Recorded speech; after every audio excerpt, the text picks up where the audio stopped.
The moment Amelia spotted the distinctive gold signet ring on the billionaire's finger, her heart stopped and 26 years of questions crystallized into a single devastating truth. With her hands shaking and throat dry, she looked directly into Harrison Wells' ice blue eyes and whispered the word that shattered everyone's world at that elegant anniversary dinner. Dad, before we continue, don't forget to subscribe to the channel, like the video, and comment where in the world you're watching from. Let's go. A single moment can change the trajectory of multiple lives forever. For Amelia Foster, a 26-year-old waitress drowning in student debt and her mother's mounting medical bills. That moment came on an ordinary Tuesday evening at Bellamy's, the upscale restaurant where she had worked for the past 3 years. For Harrison Wells, the 68-year-old billionaire real estate mogul insulated from life's hardships by layers of wealth and privilege, it was the instant when his carefully constructed world began to crack at its foundation. She was just trying to get through another shift. He was celebrating his 40th wedding anniversary with his family. But when Amelia approached their table and looked into Harrison's eyes, something stirred in her memory. A photograph she'd seen countless times in her mother's bedroom, now lying in a hospital bed across town. The Wells family occupied the best table in the restaurant, a round table draped in pristine white linen near the windows that overlooked the city skyline. Harrison sat in the center, his silver hair perfectly coiffed, his tailored navy suit worth more than 6 months of Amelia's rent. To his right sat his wife, Catherine, elegant in her burgundy dress, her blonde hair pulled back in a sophisticated chignon. Their son Michael and his wife Emma sat across from them, while their daughter Rebecca and her husband completed the circle. Amelia had served countless wealthy patrons at Bellamy's, but something about the Wells family made her palms sweat. Perhaps it was the way Harrison Wells had appeared on magazine covers for decades, his real estate empire transforming skylines across the country, or perhaps it was something else entirely, something she couldn't quite name. "Good evening," Amelia said, approaching the table with practiced professionalism. "Welcome to Bellamy's. My name is Amelia. I'll be taking care of you this evening." Harrison barely glanced at her, his attention focused on the wine list. Catherine offered a polite smile while the others continued their conversation. Just another invisible service worker in their world of privilege. "We'll start with the 82 Bordeaux," Harrison said without looking up, "and bring the tasting menu for the table." As Amelia wrote down the order, she noticed the heavy gold signet ring on Harrison's right hand, ornate and distinctive, with what appeared to be a family crest. Her heart began to race. She'd seen that ring before, not on another person's hand, but in a small velvet box her mother kept hidden in her dresser drawer. A ring her mother claimed was a gift from Amelia's biological father before he disappeared from their lives forever. The coincidence was too striking to ignore. Amelia had spent years wondering about the man who had contributed to her existence, the man her mother refused to discuss except to say he was someone important who couldn't be part of our lives. The mystery had gnawed at her for decades. "Of course, sir," Amelia replied, her voice betraying none of the earthquake happening within her. "I'll put that order in right away." In the kitchen, Amelia leaned against the wall trying to steady her breathing. Her colleague, Jasmine, approached with concern in her eyes. "You okay, Aim? You look like you've seen a ghost." "The Wells table," Amelia whispered. "Harrison Wells. I think he might be my father." Jasmine's eyes widened. "Are you serious? The Harrison Wells? What makes you think that? His ring? It's identical to one my mom has kept my whole life. She always said it belonged to my biological father." "Holy shit," Jasmine breathed. "What are you gonna do?" Amelia shook her head. "I don't know. I need to serve them all night. I can't just blurt out, 'Hey, I might be your secret daughter.'" But as the evening progressed, the possibility consumed her thoughts. She studied Harrison's features surreptitiously as she served each course: the shape of his nose, the blue-gray of his eyes, the way his smile lifted slightly higher on the right side. Were those features mirrored in her own face? Had she been waiting tables for her own father for years without knowing it? The anniversary celebration continued with champagne toasts and reminiscences. Catherine recounted their wedding day while their children shared childhood memories. Each story twisted the knife in Amelia's heart. If her suspicions were correct, she had been denied all of these moments, these connections, this belonging. As she served the dessert course, a delicate chocolate souffle with hand-painted gold accents, Harrison finally looked directly at her. Their eyes met, and for a brief moment, Amelia thought she saw something flicker across his face. Recognition? Confusion? It was gone so quickly she couldn't be sure. "Is everything to your satisfaction, sir?" she asked, her voice remarkably steady despite her inner turmoil. "Yes, fine," he replied, but his eyes lingered on her face a moment longer than necessary. When the meal concluded, Harrison requested the check. Amelia brought it to the table on a silver tray along with the customary mints. As she set it down, the overwhelming weight of the moment pressed against her chest. How many more chances would she have? Would she always wonder what might have happened if she had spoken up? Amelia took a deep breath. "Mr. Wells," she began, her voice quiet but clear, "I apologize for the intrusion. intrusion, but I couldn't help noticing your ring." The table fell silent. Harrison looked up at her, his expression unreadable. "My mother has one exactly like it," Amelia continued, her heart hammering. "She's told me it belonged to my father." The silence deepened. Catherine's hand froze midway to her water glass. The children exchanged confused glances. "I don't see how that's possible," Harrison said finally, his voice cool and dismissive. "This ring has been in my family for generations. It's one of a kind. I understand how strange this must sound." Amelia persisted, "But I've grown up seeing this exact ring. My mother's name is Diana Foster. She worked at the Grandview Hotel in Chicago about 26 years ago." The color drained from Harrison's face. The name had clearly struck a chord. Catherine turned to her husband, her expression hardening from confusion to dawning comprehension. "Harrison," she said, her voice dangerously calm. The rest of the family watched in stunned silence as the implications settled over the table like a heavy shroud. Michael, the son, stared at Amelia with newfound intensity, searching her features for familial resemblance. "I think you should leave," Harrison said to Amelia, but his voice lacked conviction. "Dad," Rebecca interjected, "she looks like Grandmother Julia," around the eyes and mouth. "This is absurd," Catherine snapped, but her gaze darted between her husband and the waitress, noting the similarities that were becoming increasingly apparent. Amelia hadn't planned to cause a scene. She'd only wanted confirmation, perhaps a private conversation. But the situation was spiraling beyond her control, years of questions and longing bursting through the dam of propriety. "I'm not after your money," she said quickly. I've wondered my whole life. My mom is sick now. Cancer, and I thought I should know before ... Single quotes. She couldn't finish the sentence. Harrison's hand, the one with the ring, began to tremble slightly. He placed it flat on the table as if to steady it. "Diana Foster," he repeated softly, almost to himself. "The concierge." Catherine's eyes flashed with fury. "You told me that was over before we met. It was..." Harrison insisted, but his eyes remained fixed on Amelia. The restaurant around them continued its evening symphony of clinking glasses and murmured conversations, oblivious to the life-altering drama unfolding at the Wells table. Amelia stood frozen, suddenly aware of the public nature of this confrontation, of her manager watching from across the room, of the other diners glancing curiously in their direction. "I shouldn't have said anything," she whispered, backing away. "I'm sorry. Please enjoy the rest of your evening." She turned to flee, but Harrison's voice stopped her. "Wait." The single word hung in the air between them, heavy with 2 decades of absence and questions. "Are you certain about this ring?" he asked. Amelia nodded. "It has an inscription inside. 'Through fire we rise.' My mother told me it was a family motto." Harrison's face paled further. He twisted the ring off his finger and tilted it to read the inscription hidden inside the band, words that matched exactly what Amelia had described. "How is this possible?" Catherine demanded. "Harrison, what is going on?" Harrison ignored his wife, his eyes locked on Amelia. "Where's your mother now?" "Memorial Hospital, 4th floor. She's been there for 3 weeks." Harrison stood abruptly, his chair scraping against the hardwood floor. The rest of the family stared at him in disbelief. "Harrison, you cannot be serious," Catherine hissed. "You're leaving our anniversary dinner for this ridiculous claim?" But Harrison seemed unable to hear her. He was looking at Amelia as if seeing her for the first time, really seeing her. The curve of her cheekbones, the set of her jaw, the exact shade of her eyes that matched his mother's. "I need to know," he said simply. Michael stood as well. "Dad, at least let me come with you." Rebecca joined them. "Me too." Catherine remained seated, her face a mask of controlled fury. "This is how you choose to end our anniversary? Chasing after some waitress claiming to be your daughter?" Finally looked at his wife. "I'm sorry, Catherine, but if there's even a chance... There's a private exit through the kitchen," Amelia offered quietly. Harrison nodded, then turned to his wife once more. "We'll talk when I get home." As Amelia led Harrison and his children through the kitchen, past the startled chefs and busboys, a storm of emotions swirled within her. Relief at finally confronting the mystery that had haunted her life, fear of what might come next, and something unexpected.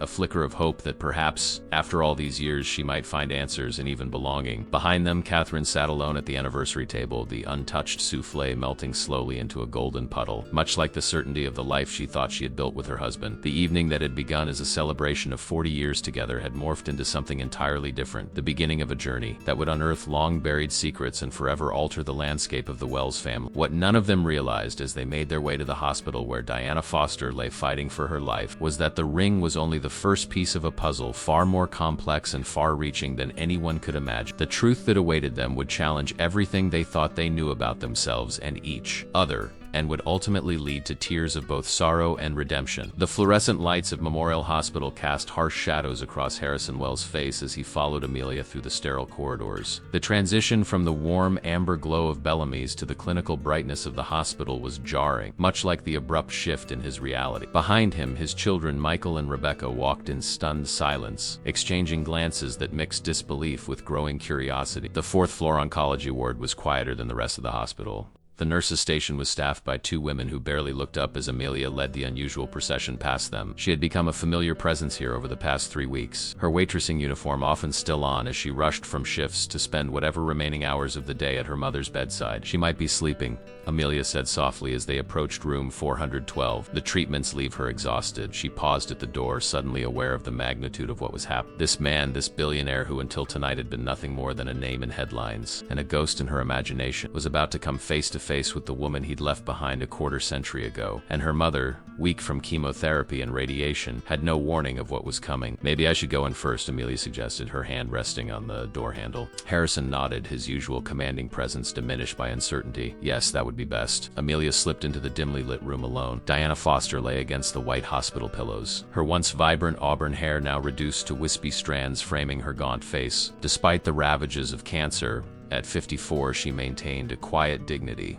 a ghost of the beauty she had once been. The steady beep of monitors provided a mechanical soundtrack to her labored breathing. "Mom?" Amelia whispered, taking her mother's thin hand. "Mom, are you awake?" Diana's eyes fluttered open, finding her daughter's face in the soft glow of the bedside lamp. A weak smile formed on her cracked lips. "You're here early," she murmured. "Did they let you off your shift?" Amelia perched on the edge of the bed, her heart pounding so loudly she was certain her mother could hear it. "Something happened at the restaurant tonight. Mom, something I need to talk to you about." Diana's eyes sharpened, years of maternal intuition cutting through the fog of medication. "What's wrong, sweetheart?" "I've served a table tonight. A family celebrating their anniversary." Amelia took a deep breath. "The man was wearing a ring." "The ring, Mom. The one you keep in your dresser drawer." Diana's reaction was subtle but unmistakable, a barely perceptible stiffening, a quick intake of breath. Her fingers tightened around Amelia's. "What are you saying?" she whispered, though the look in her eyes suggested she already knew. "His name is Harrison Wells," Amelia said gently, "and he's here, Mom. He's outside this room right now." Diana closed her eyes, 2 tears escaping from beneath her lashes and tracking down her hollow cheeks. "After all these years," she whispered. "Why now? Why when I'm like this?" "He didn't know about me, did he?" Amelia asked, the question that had haunted her entire life finally given voice. Diana opened her eyes again, pain evident in their depths, pain that went beyond her physical illness. "No," she admitted softly. "He didn't know." "Why, Mom? Why didn't you tell him?" Diana sighed, the sound ragged and weary. "It's complicated, Amelia. He was already engaged when we met. I was just a hotel concierge, and he was ... Well, he was Harrison Wells. When I found out I was pregnant, he had already gone back to his life, but you could have contacted him. He had a right to know." "I had a right to know him." "You're right," Diana admitted, tears flowing freely now. "I was young and scared and proud. Too proud. And then time passed and it seemed too late." She squeezed Amelia's hand. "I'm so sorry, sweetheart. I thought I was protecting you." "From what?" "From rejection. From being a footnote in the great Harrison Wells story." Diana's voice grew stronger with conviction despite her frailty. "You were never a secret shame to me, Amelia. You were everything. My entire world." Amelia leaned down to embrace her mother, careful of the 4 lines. "I know that, Mom. I've always known that. But he's here now.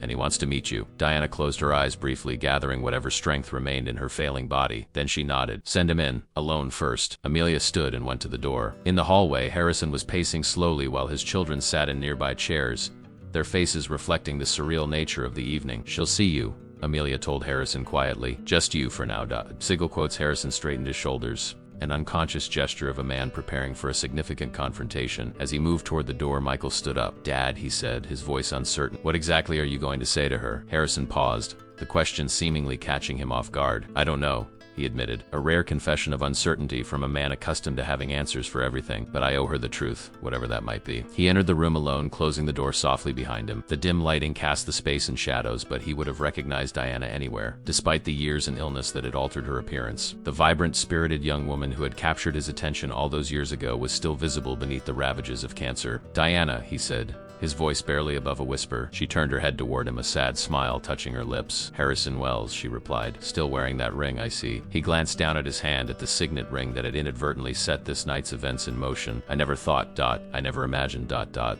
your past would catch up with you in the form of a waitress at Bellamy's." There was no bitterness in her tone, only a weary acceptance. Life has a strange way of coming full circle, doesn't it? Harrison moved closer, taking the chair beside her bed. Up close, the extent of Diana's illness was painfully apparent. The hollowed cheeks, the sallow skin, the brittle hair. Yet her eyes were the same, a clear hazel that had once looked at him with such warmth. "Is she mine?" he asked directly, though something in him already knew the answer. Diana held his gaze steadily. "Yes, she's your daughter."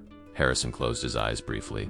absorbing the confirmation of what he'd begun to suspect from the moment Amelia had mentioned the ring. When he opened them again, they glistened with uncharacteristic tears. "Why didn't you tell me?" The question emerged as a painful whisper. "You were engaged to Catherine. Your wedding was 3 months away when we met at the Grand. You were the rising star of the real estate world, and I was just ...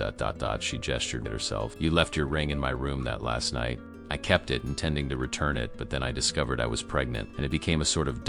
talisman, something of you to give to her someday. I would have helped," Harrison insisted, leaning forward. "I would have taken responsibility. Would you?" Diana challenged gently. The Harrison Wells I knew was ambitious, determined. Nothing would stand in the way of the future he had planned. A pregnant hotel concierge would have been quite the complication.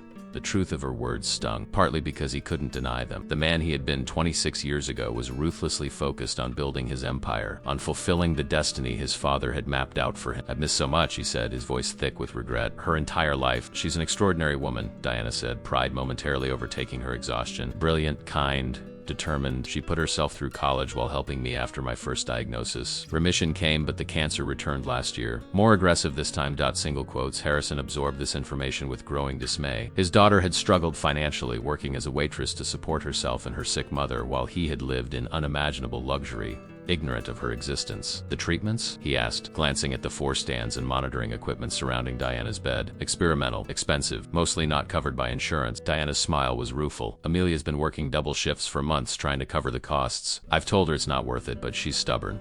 Like her father, the implication was clear. While Harrison had been building skyscrapers and amassing billions, his unknown daughter had been exhausting herself trying to save her mother's life, one tip at a time. "I'll take care of everything," he said immediately. "The best doctors, any treatment available." "It's too late for that," Diana interrupted softly. "We both know it. But Amelia, she has her whole life ahead of her. A life buried under student loans and medical debt." She reached for his hand, her touch feather-light. "If you want to be her father now, start by ensuring she has a future when I'm gone." Harrison clasped her delicate fingers in his, careful not to disturb the 4-line. "Okay, I'll do more than that," he promised. "Much more." A knock on the door interrupted them. Amelia peeked in, her expression a mixture of anxiety and hope. Behind her, Michael and Rebecca hovered uncertainly. "Can we come in?" Amelia asked. Diana nodded, and Harrison rose to make room as the 3 adult children entered. The sight of them together, Amelia standing between Michael and Rebecca, created a tableau that was startling in its implications. The family resemblance, now that they were looking for it, was undeniable. Amelia had Harrison's eyes and jawline and the same determined set to her chin that Rebecca possessed. "Mom," Amelia said nervously, "these are this is Michael and Rebecca Wells." Diana smiled weakly. "Hello. I'm sorry we're meeting under these circumstances." An awkward silence fell over the room. Years of separation and secrets creating a chasm that words alone couldn't bridge. It was Rebecca who finally broke it, stepping forward to take Diana's other hand. "We'd like to know our sister," she said simply. "If that's okay with both of you." The word sister hung in the air, its significance reverberating through the sterile hospital room. Michael nodded in agreement, though his expression remained guarded, processing the implications for the family legacy. Diana looked at her daughter, a silent question in her eyes. Amelia nodded, tears streaming down her face. Tears of relief, of possibility, of connection, long denied. "I think," Harrison said, looking from Diana to Amelia, then to his other children, "that we have a lot to talk about, and a DNA test to arrange." "A formality," Diana murmured, her strength clearly waning. "Look at her standing next to your children, Harrison. The truth is written in her face."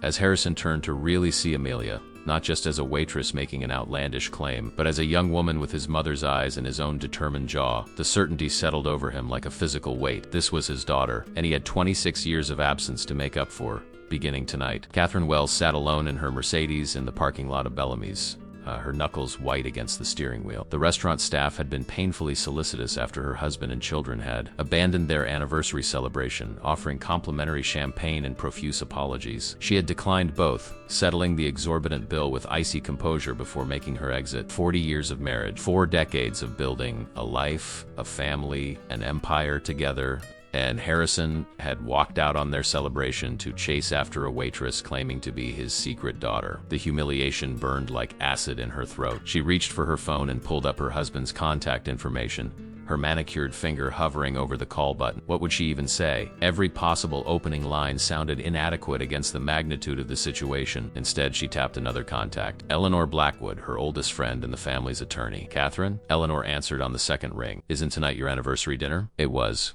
Catherine replied, her voice carefully controlled. Until a waitress claimed to be Harrison's daughter from before our marriage, and he left with Michael and Rebecca to meet the girl's mother at the hospital. The silence on the other end spoke volumes. Finally, Eleanor cleared her throat. I assume you want me to look into this immediately. Everything, her background, her mother's history, financial records, medical records. I want to know if this is a scam or ...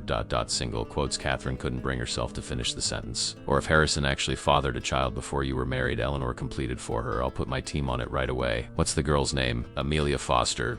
Her mother is Diana Foster, apparently at Memorial Hospital with cancer. Cancer? Eleanor repeated thoughtfully. Convenient timing for a financial claim against a billionaire. Catherine had considered this angle as well, but something gnawed at her. Harrison's reaction to the mention of the ring, the way the color had drained from his face at the name Diana Foster. She'd been married to Harrison long enough to recognize genuine shock when she saw it. Just find out everything you can, Catherine said. I need to know what I'm dealing with before Harrison gets home. After ending the call, Catherine sat in silence, memories washing over her like waves. She had met Harrison at a charity gala when they were both 25, he already making a name for himself in real estate development, she the daughter of a banking dynasty. Their marriage had been as much a merger as a romance, combining old money with new vision. She had stood beside him as he built Wells Development into a global enterprise, had given him 2 children, had crafted their public image as the perfect power couple. Had it all been built on a foundation of lies? She started the car and pulled away from the restaurant, driving not toward their penthouse but to her private office downtown. She needed space to think, to plan, to prepare for whatever would come next. Meanwhile, at Memorial Hospital, an impromptu family meeting had spilled from Diana's room into a private waiting area. Diana had drifted into an exhausted sleep, her body depleted by the emotional confrontation and the ongoing battle against cancer. Harrison sat with his 3 children, the concept still disorienting, in a corner of the otherwise empty room. The harsh fluorescent lighting did nothing to soften the tension etched across each face. We should wait for the DNA test results before we make any decisions, Michael said, his legal training evident in his cautious approach. At 35, he was the pragmatic one, the heir apparent to Wells Development, with his father's business acumen and his mother's social Polish. Rebecca shot him an exasperated look. Have you looked at her, Michael? She has grandmother's eyes and dad's jawline. She's clearly a Wells. Amelia sat quietly, still in her waitress uniform, feeling distinctly out of place among these polished, confident people who might be her half-siblings. The surreal quality of the evening hadn't diminished. Just hours ago, she had been serving them souffle and wondering how to make this month's rent. I understand your skepticism, she said to Michael, her voice steady despite her exhaustion. I'm not asking for anything. I didn't plan for any of this to happen tonight, yet here we are. Harrison interjected, authoritative tone softened by the bewilderment still evident in his eyes. And regardless of what anyone thinks, I'm ordering the DNA test first thing tomorrow. The results will be expedited. He pulled out his phone and began typing. Decades of solving problems with money and influence kicking in automatically. They've just messaged Dr. Levinson. He'll arrange for samples to be collected here tomorrow morning. We'll have results within 48 hours. He looked at Amelia. In the meantime, we need to discuss your mother's treatment options. There aren't many left, Amelia admitted, the painful reality catching in her throat. She's been through 3 rounds of chemo. The cancer is in her liver and lungs now. The doctors say ... single quotes. She paused, struggling to maintain composure. They say it's about quality of life at this point, not quantity. Rebecca moved to sit beside Amelia, hesitantly placing a hand on her arm, a gesture of solidarity that brought unexpected tears to Amelia's eyes. I'm so sorry, Rebecca said softly. How long have you been dealing with this alone? Mom was first diagnosed 5 years ago. She went into remission after the initial treatment, but it came back last year. I've been handling everything since then, the medical appointments, the insurance battles, working extra shifts to cover what insurance won't. Amelia shrugged, embarrassed by the admission. It's what you do for family. The pointed statement hung in the air, an unintentional indictment of the father who had been absent for her entire life. Harrison's jaw tightened, but he didn't flinch from the implicit accusation. That changes now, he said firmly.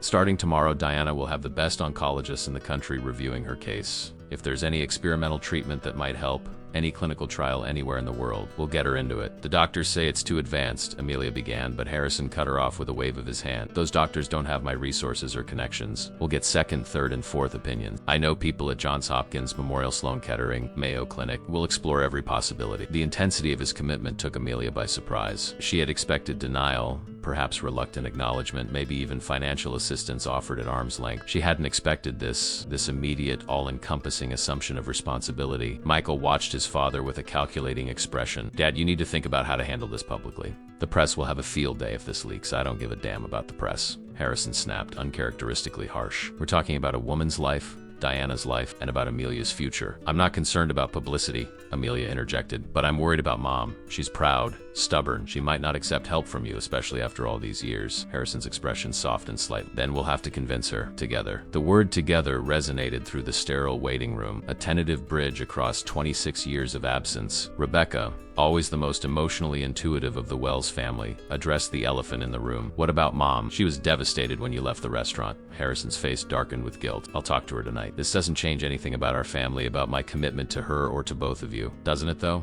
Michael challenged, voicing what everyone was thinking. Finding out you have a secret half-sister changes everything. The family dynamics, the company succession planning, the distribution of assets, ... Quote. He trailed off, catching himself before sounding too mercenary. I'm not interested in your family's money, Amelia said firmly, her pride evident in the lift of her chin. I've supported myself my entire life. I don't expect that to change. Legally, as Dad's biological child, you would be entitled to, Michael began, but Harrison interrupted. Enough, Michael. Those discussions can wait. Right now, our priority is Diana's health and getting to know Amelia. He turned to his newly discovered daughter. Where are you staying tonight? I usually sleep here, Amelia admitted. The nurses let me use the recliner in Mom's room. Harrison shook his head. You need proper rest. Rebecca, would you take Amelia to her apartment so she can get some things, then bring her to the penthouse? The suggestion startled everyone, especially Amelia. I couldn't possibly. You're my daughter, Harrison said, the words still strange on his tongue but delivered with conviction. And I have 26 years to make up for. Starting tonight, you're staying with us. The declaration left no room for argument, and Amelia found herself too emotionally exhausted. She nodded, overwhelmed by the swift transformation of her circumstance. Rebecca stood, her designer purse clutched in perfectly manicured hands. We'll take my car. I'm parked in the south lot. Amelia rose to follow, pausing at the doorway to look back at Harrison. What will you tell your wife? The question hung in the air, loaded with implication. Harrison's expression was grim but determined.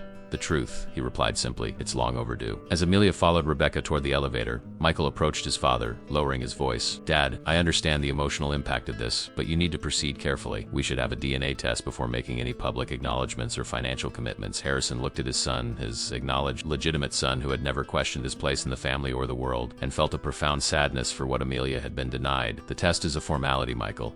Look at her. Really look. She's a Wells. Even so, there are protocols, legal considerations. She's been working double shifts as a waitress to pay for her mother's cancer treatments. Harrison interrupted, his voice tight with self-recrimination. While we've been living in luxury, while you and your sister have had every advantage, think about that before you talk to me about protocols.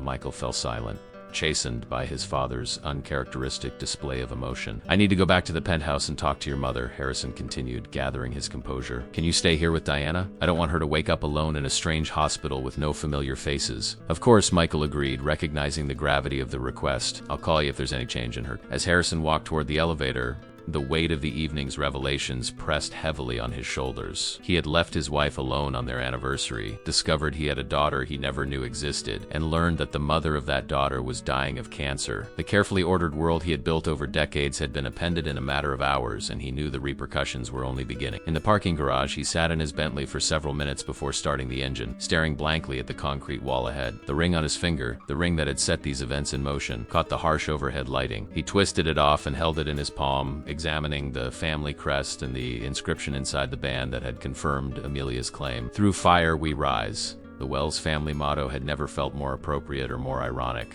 This revelation was the fire, and what rose from it would either be a stronger, more inclusive family or the ashes of everything he had built. He slipped the ring back onto his finger, started the car, and prepared to face Catherine. Across town, Rebecca's Audi pulled up to a modest apartment building in a neighborhood that made her visibly uncomfortable. She locked the car with a double beep of the alarm system as Amelia led her up 3 flights of stairs to a small one-bedroom apartment. It's not much, Amelia apologized, unlocking the door to reveal a clean but cramped living space. Books lined every available surface, evidence of an intellect that had likely never had the resources to reach its full potential. Rebecca stood awkwardly in the doorway, taking in the framed photographs of Amelia and Diana through the years, the worn but carefully maintained furniture, the graduation tassel hanging from a bookshelf, signs of a life lived with dignity despite limited means. You went to college? She asked, gesturing at the tassel. State University, Amelia replied, pulling a duffel bag from a closet and beginning to pack essentials. Double major in literature and business. I had scholarships, but I still had to work full-time to cover living expenses and help Mom. She paused, adding with a hint of defensiveness, I graduated summa cum laude. Rebecca nodded, digesting this information. Her own education at Princeton had been a given, never a struggle, paid for without question by their parents. What did you want to do? I mean, before your mom got sick again? Amelia zipped the duffel bag closed, considering the question. I had applied to MBA programs, got accepted to a few with partial scholarships, but then Mom's cancer came back and ...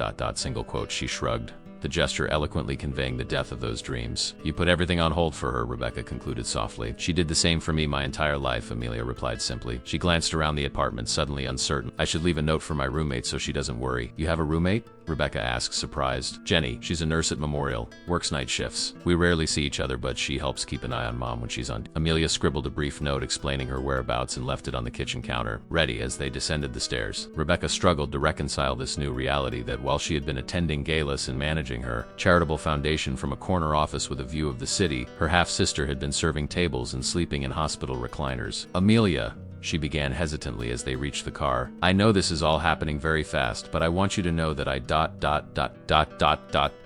is Michael and I. We don't blame you for any of this. And I hope we can truly get to know it. Amelia paused, her hand on the car door, studying Rebecca's face for signs of insincerity, but finding only genuine, if uncomfortable, goodwill. I'd like that, she replied quietly. I always wondered what it would be like to have siblings, as they drove toward the Wells penthouse. Both women remained mostly silent, lost in their own thoughts about how one chance encounter, one moment of recognition, had irrevocably altered the trajectory of their lives. The city lights blurred outside the windows, a fitting metaphor for the boundaries between their worlds, once so distinct, now blurring into an uncertain future. The Wells penthouse occupied the entire top floor of the gleaming Tower 8, one of Harrison's signature developments in the city's financial district. 47 floors above the streets, it was a fortress of luxury, insulated from the ordinary world by private elevators, security teams, and the rarefied air of extreme wealth. Catherine stood at the floor-to-ceiling windows overlooking the glittering cityscape, a tumbler of scotch in her hand. She rarely drank hard liquor, preferring fine wines at dinner parties and champagne at celebrations. But tonight called for something stronger, something that burned appropriately on its way down. Her phone buzzed on the marble coffee table. Eleanor Blackwood's name illuminated the screen. Tell me you have something, Catherine answered without preamble. Preliminary findings only, Eleanor cautioned. Diana Foster, 54.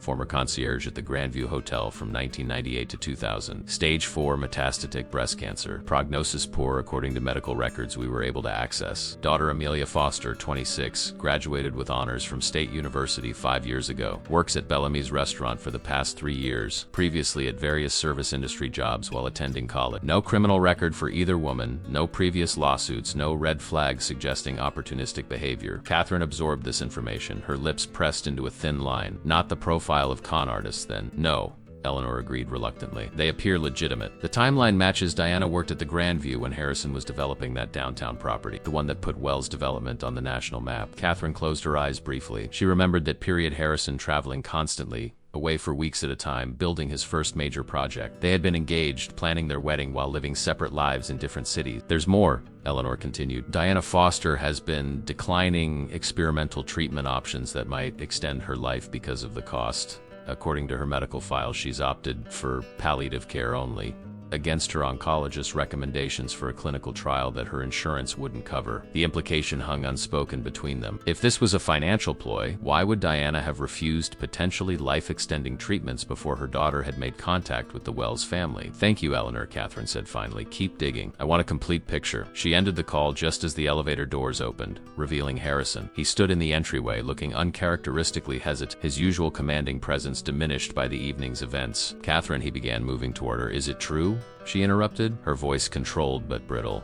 Is she your daughter? Harrison didn't flinch from her direct question. After 40 years of marriage, they had moved beyond evasions and platitudes. I believe so, he answered. The DNA test is scheduled for tomorrow, but the resemblance is striking. And the timing aligns with when I knew Diana. When you were sleeping with Diana, Catherine corrected, taking another sip of scotch. While we were engaged. Harrison didn't deny it. For our wedding. During the Grandview development, when I was staying at the hotel for months. And you never thought to mention this affair in 26 years of marriage. It wasn't an affair, Catherine. It was a brief connection during a stressful time. I was young, working 18-hour days building the project that would either make or break my career. Diana was kind, uncomplicated. There was no future in it, and we both knew that. Catherine laughed bitterly. Clearly not uncomplicated if she was pregnant with your child. I didn't know, Harrison insisted, his voice rising slightly. She never told me. I would have taken responsibility if I had known. Would you? Catherine challenged, echoing Diana's earlier question. The ambitious Harrison Wells, heir to a real estate dynasty engaged to a Blackwood, on the verge of his breakthrough project, would you really have jeopardized all of that for a hotel concierge and her unplanned pregnancy? Harrison's silence was answer enough. They both knew the truth. Harrison Wells of 26 years ago would have seen Diana and her pregnancy as obstacles to be managed, problems to be solved with money and discretion. Where are Michael and Rebecca? Catherine asked, changing tack. Michael is staying with Diana at the hospital. Rebecca is bringing Amelia here. Harrison braced himself for Catherine's reaction. Here? To our home? Catherine's composure finally cracked, indignation flashing in her eyes. You invited your illegitimate daughter to stay in our home without consulting me? She's been sleeping in a hospital recliner for weeks, Catherine. She's exhausted, working double shifts to pay for her mother's care. What was I supposed to do? Send her back to that? You could have put her in a hotel, Catherine countered. The plaza is just blocked from the hospital. You own it, for God's sake. She's not a business associate or a distant relative, Harrison said firmly. She's my daughter. Our guest rooms have been empty since Michael and Rebecca moved out years ago. Catherine set her glass down with deliberate care. This isn't just about where she sleeps tonight, Harrison, and you know it. This is about you unilaterally deciding to bring her into our lives, into our family, without any discussion or preparation. Before Harrison could respond, the private elevator chimed again. Rebecca and Amelia stepped into the penthouse, an awkward tableau of contrasts, Rebecca in her designer evening wear, Amelia still in her waitress uniform with a worn duffel bag clutched in her hand. The silence that descended was thick with tension. Amelia stood frozen, acutely aware of intruding into a marital dispute clearly centered around her existence. Catherine stared at the young woman, seeing for the first time what everyone at the hospital had immediately recognized, the unmistakable Wells features stamped on her face. Mrs. Wells, Amelia said quietly, breaking the silence. I'm sorry for disrupting your evening. If this is uncomfortable, I can find somewhere else to stay. The simple dignity in her voice, the lack of entitlement or expectation, seemed to catch Catherine off guard. She had prepared herself for many scenarios, a grasping opportunist, a resentful accuser, a manipulative schemer, but not for this poised young woman who seemed almost apologetic for her own existence. Nonsense, Harrison interjected before Catherine could respond. This is your home now. Rebecca will show you to the guest suite at the east end of the penthouse. Rebecca took her cue, leading Amelia down the hallway, throwing a concerned glance back at her parents as they disappeared around the corner. Once they were alone again, Catherine turned to Harrison, her voice low but intense. This is my home too, Harrison. You don't get to make these decisions unilaterally. What would you have me do, Kath? Turn her away. Pretend she doesn't exist. She's my flesh and blood. So are Michael and Rebecca, Catherine reminded him. Have you considered what this means for them? For the company? For our family's standing? Harrison ran a hand through his silver hair, a rare gesture of frustration. Our family's standing will survive. The company will survive. What matters right now is that I have a daughter I never knew, and her mother, a woman I once cared for, is dying of cancer. Well, I've been oblivious to their struggles for 26 years. Catherine studied her husband, seeing the genuine anguish beneath his controlled exterior. In 40 years of marriage, she had rarely seen him this affected by anything. You still have feelings for Diana, she observed. Not an accusation, but a simple statement of fact. Harrison shook his head. Not in the way you're implying, but yes, I feel responsible. I feel ...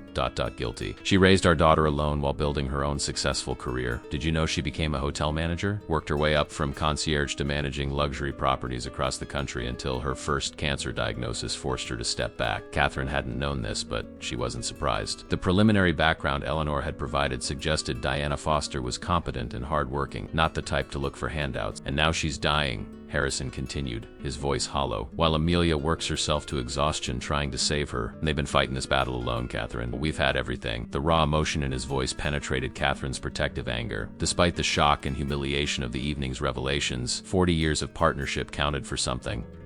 She recognized the genuine moral crisis Harrison was experiencing, a rare event for a man who typically saw the world in terms of strategic advantages and calculated risks. The DNA test is tomorrow, she asked, her tone softening slightly. Harrison nodded. First thing in the morning. Results within 48 hours. And if she is your daughter? What then? Then she becomes part of our family, Harrison said without hesitation. She'll have the Wells name, financial security, educational opportunities, everything she should have had all along. Catherine moved to the bar cart and poured herself another finger of scotch. And Diana, what are your plans there? The best medical care available, for as long as she has left, Harrison replied. I've already contacted specialists at Sloan Kettering and Mayo Clinic. If there's any treatment that might help, any clinical trial anywhere in the world, I'll make it happen. Catherine recognized the determined set of her husband's jaw, the same expression he wore when closing impossible deals or overcoming seemingly insurmountable obstacles. Harrison Wells in full problem-solving mode was a force of nature, redirecting rivers of money, influence, and expertise toward his chosen objective. You can't solve death with money and connections, Harrison, she said softly. Even you have limits. Perhaps, he conceded. But I'll do everything in my power to give her more time. Better time. I owe her that much. Catherine sighed, the fight draining out of her. She had learned over decades of marriage when to push Harrison and when to step back. Tonight, with the raw wound of discovery still fresh, was a time for strategic retreat. I'm going to bed, she said, setting down her glass. Tomorrow will be ...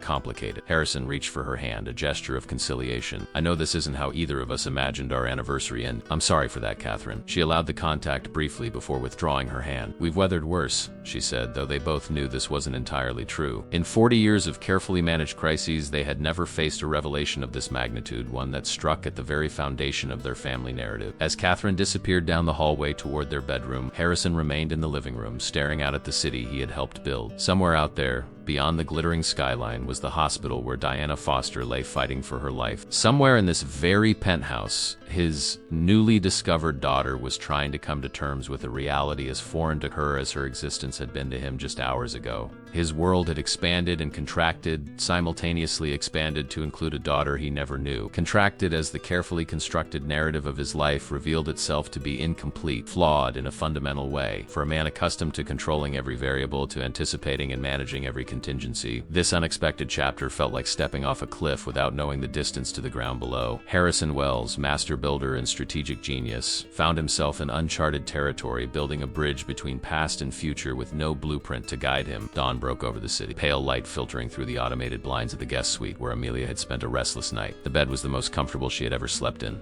a king-size cloud of Egyptian cotton and memory foam. Yet sleep had been elusive. Every time she closed her eyes, images from the previous night flashed through her mind. Harrison's face when she mentioned the ring, Diana's tears as she admitted keeping the secret for decades, Catherine's barely concealed hostility in the penthouse. Amelia showered in a bathroom larger than her entire apartment bedroom, running her hands over marble countertops and designer fixtures that probably cost more than her yearly salary. The absurd disparity between her normal life and this new reality made her dizzy. She dressed in the same clothes she had worn yesterday. Her waitress uniform was hardly appropriate for breakfast with billionaires, but it was all she had. When she ventured into the hallway, the smell of coffee guided her to a vast open-concept kitchen where Harrison sat alone at a massive island, reading something on a tablet. He wore a casual button-down shirt and slacks that still managed to look expensive even in their simplicity. He looked up as she entered, setting the tablet aside. "Good morning, Amelia. Did you sleep well?" "Not really," she admitted, hovering awkwardly at the edge of the kitchen. "It's been a lot to process." Harrison nodded, gesturing to the empty stool beside him. "Coffee? The machine makes practically anything you can think of." Amelia approached cautiously, perching on the stool. "Just regular coffee's fine, thank you." Harrison poured her a cup from a carafe, sliding it toward her along with a small pitcher of cream and a bowl of sugar. The domesticity of the gesture was surreal. This man who had been a stranger 24 hours ago, now serving her coffee in his kitchen as if they had done this 100 times before. "I called the hospital this morning," Harrison said, breaking the silence. "Michael said your mother had a comfortable night. The oncologist is scheduled to see her at 9. I've arranged for Dr. Patel from Sloan Kettering to join via video conference." Amelia's head snapped up. "Dr. Patel? The Dr. Patel who pioneered that experimental immunotherapy treatment?" Mom's oncologist mentioned him once, but said getting a consultation would be nearly impossible. His waiting list is months long. Harrison's expression was matter of fact. "I made some calls last night, Dr. Patel owes me a favor."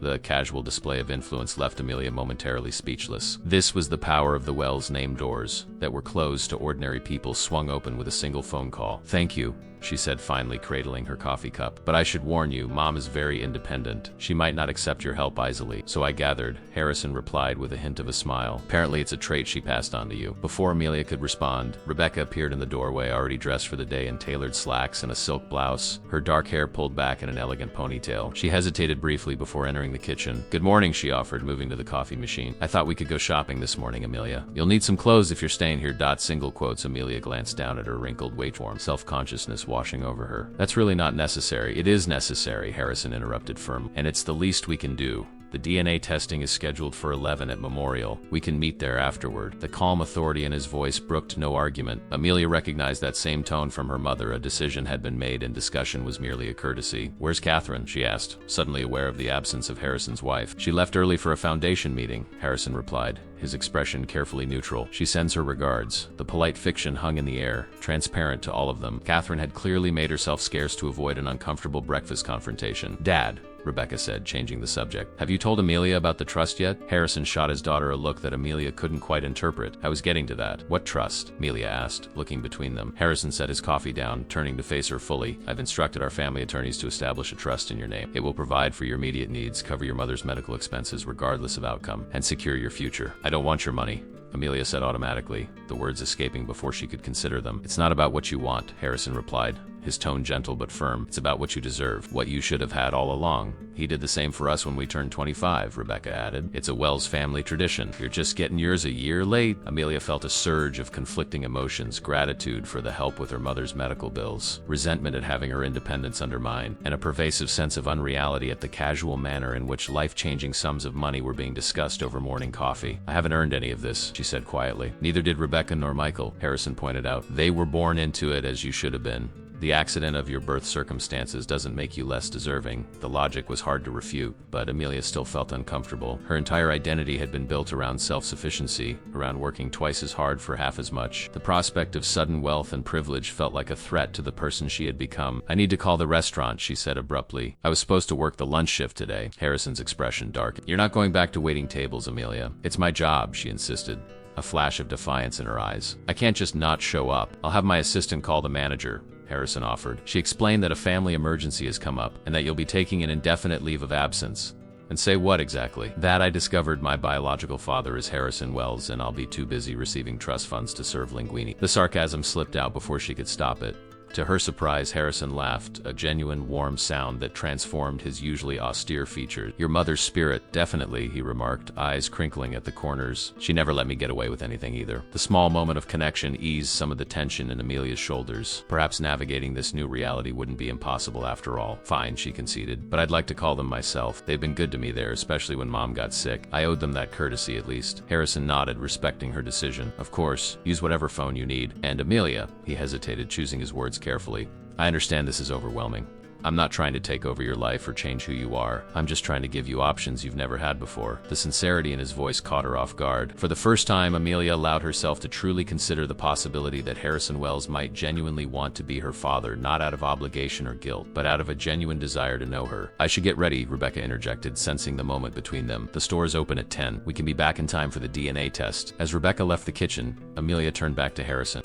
The test might come back negative. This could all be an elaborate coincidence. Harrison studied her face, the shape of her eyes, the determined set of her jaw, the subtle mannerisms that mirrored his own. It won't be, he said with quiet certainty, but the test is necessary for legal purposes, and to silence any doubts or rumors once this becomes public. The mention of publicity sent a jolt of anxiety through Amelia. Public? You're planning to announce this? Not immediately, Harrison assured her, but eventually, yes. You're a Wells, Amelia. That comes with certain realities, including public interest in our family. The casual use of her apparent new surname, a Wells, made her head spin. 24 hours ago, she had been Amelia Foster, waitress and exhausted caregiver. Now she was potentially Amelia Wells, heiress and tabloid curiosity. I need to see my mom, she said, suddenly standing from this before the doctors and tests and everything else. I need to make sure she's okay with all of this. Harrison nodded in understanding. Of course. I'll have the car brought around. We can go now if you'd like. If that's all right with you, he added quickly. I'd like to speak with Diana as well. There's a lot we need to discuss. The understated phrase encompassed decades of separation, secrets, and parallel lives that had suddenly, dramatically converged. Amelia nodded, recognizing that her mother and Harrison had their own complicated history to reconcile. I'll be ready in 15 minutes, she said, turning to head back to the guest suite. Amelia Harrison called after her. She paused, looking back over her shoulder. Thank you. For what? For having the courage to speak up last night, for recognizing the ring, for changing all our lives. The simple gratitude in his voice touched something deep within her. For the first time since the previous evening's revelation, Amelia allowed herself to feel something beyond shock and anxiety, a tentative warmth, a cautious hope that perhaps this upheaval might lead to something meaningful for all of them. Across town, Catherine sat in her private office, reviewing the comprehensive background report Eleanor Blackwood had delivered that morning. The file on Diana Foster and her daughter was thorough educational records, employment history, medical files, financial statements. The picture it painted was compelling in its ordinariness. A single mother who had worked her way up from hotel concierge to successful hotel manager before illness derailed her career, and a daughter who had excelled academically despite financial constraints. There were no suspicious transfers, no evidence of extortion attempts, no pattern of targeting wealthy men, just two women facing the devastating reality of terminal illness with dignity and determination. Catherine closed the file, leaning back in her chair with a sigh. The evidence was incontrovertible. Diana Foster had kept Harrison's daughter a secret for 26 years,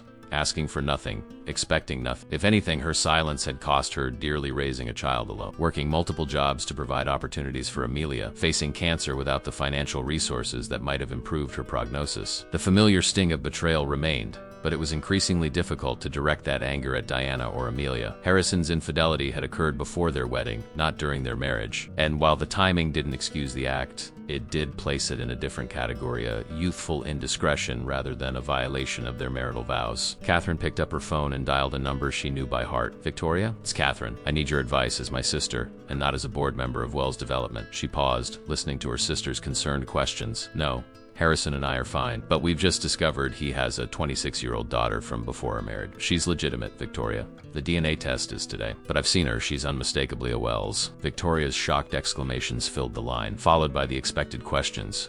Who was the mother? How was this possible? What about Michael and Rebecca? I need to know how to handle this, Catherine continued once the initial flurry of questions subsided. Not just personally, but publicly. This will affect the company, the foundation, our social standing, everything we've built. Victoria's response was measured, practical, exactly why Catherine had called her. First, wait for the DNA results, though it sounds like that's a formality. Then family first, make sure Michael and Rebecca are processing this properly. Then develop a media strategy, present a united front, frame it as a joyful discovery, not a scandal. And personally, Catherine asked, allowing a rare moment of vulnerability with the one person she trusted implicitly. How am I supposed to welcome this young woman into our home, our family, our lives? She's living proof of Harrison's infidelity. Victoria's voice softened. From what you've told me, she's an innocent party in all this, Cat. She didn't ask to be born into these circumstances. And it sounds like she's had a challenging life, one that would have been very different if Harrison had known about her. The wisdom in her sister's words resonated with Catherine's own emerging conclusion. Whatever anger she felt toward Harrison, it wasn't fair to direct it at Amelia. I'll try, she promised,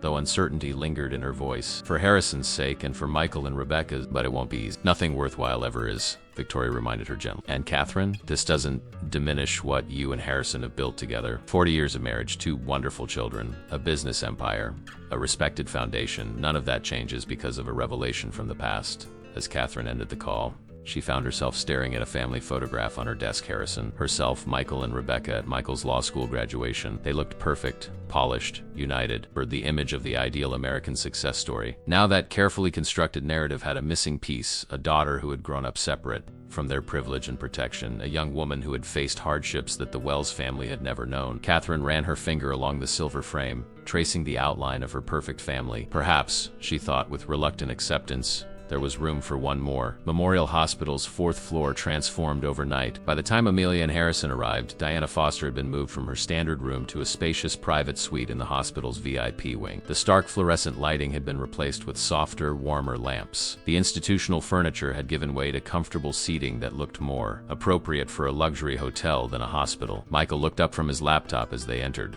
dark circles under his eyes suggesting he had indeed stayed through the night as promised. She's still sleeping, he said quietly, nodding toward the bedroom portion of the suite where Diana lay. The night nurse said she had some pain around 3 a.m., but the new medication seemed to help. Harrison surveyed the suite with a critical eye. His doctor, Patel, confirmed for the video conference. 9 a.m. sharp, Michael confirmed. The oncology team here is preparing Diana's complete file for his review. They seemed extremely motivated when they heard who was consulting. A hint of ironic amusement colored his tone, the familiar reaction to witnessing the Wells effect in action. Amelia approached her mother's bedside. Diana looked small and fragile against the upgraded linen, her face peaceful in sleep despite the ravages of her. The steady beep of monitors provided a reassuring rhythm, though Amelia knew enough about her mother's prognosis to understand that stability was not the same as improvement. She gently took Diana's hand, familiar gesture grounding her in the midst of all the changes swirling around them. Despite the luxury accommodations, the stark reality remained unchanged. Her mother was dying. I'll wait outside, Harrison said from the doorway, sensing Amelia's need for a private moment. Diana's eyes fluttered open at the sound of his voice. Harrison, she murmured, still half in dream. I'm here, Diana, he replied, stepping closer but still maintaining a respectful distance. Diana's gaze moved from Harrison to Amelia, then to Michael hovering in the background.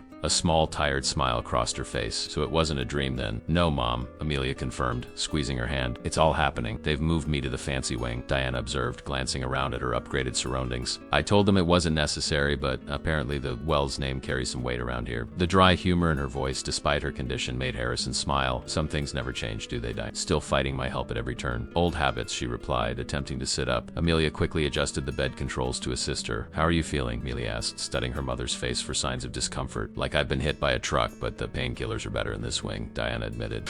She turned her attention to Michael, who stood awkwardly at the foot of her bed. "You must be exhausted. Thank you for staying." Michael looked momentarily startled by her direct acknowledgement. "It was no trouble, Miss Foster." "Diana, please," she corrected gently. "We're hardly strangers now, are we?" The simple question encompassed the bizarre reality they all found themselves in: overnight connections formed between people who should have known each other for decades but were instead perfect strangers. "The doctors will be here soon," Harrison said, checking his watch. "Dr. Patel from Sloan Kettering will be joining by video conference to review your case." Diana's expression shifted, a flash of stubbornness crossing her features. "Harrison, we've discussed this. I've made my peace with what's coming. I don't need extraordinary measures or famous specialists." "It's not extraordinary," Harrison countered. "It's what you should have had all along. What you would have had if he stopped abruptly, the unfinished sentence hanging between. If he had known about Amelia, if Diana had told him, if their lives had taken a different path 26 years ago." "The DNA test is scheduled for 11, Michael interjected, breaking the tense moment.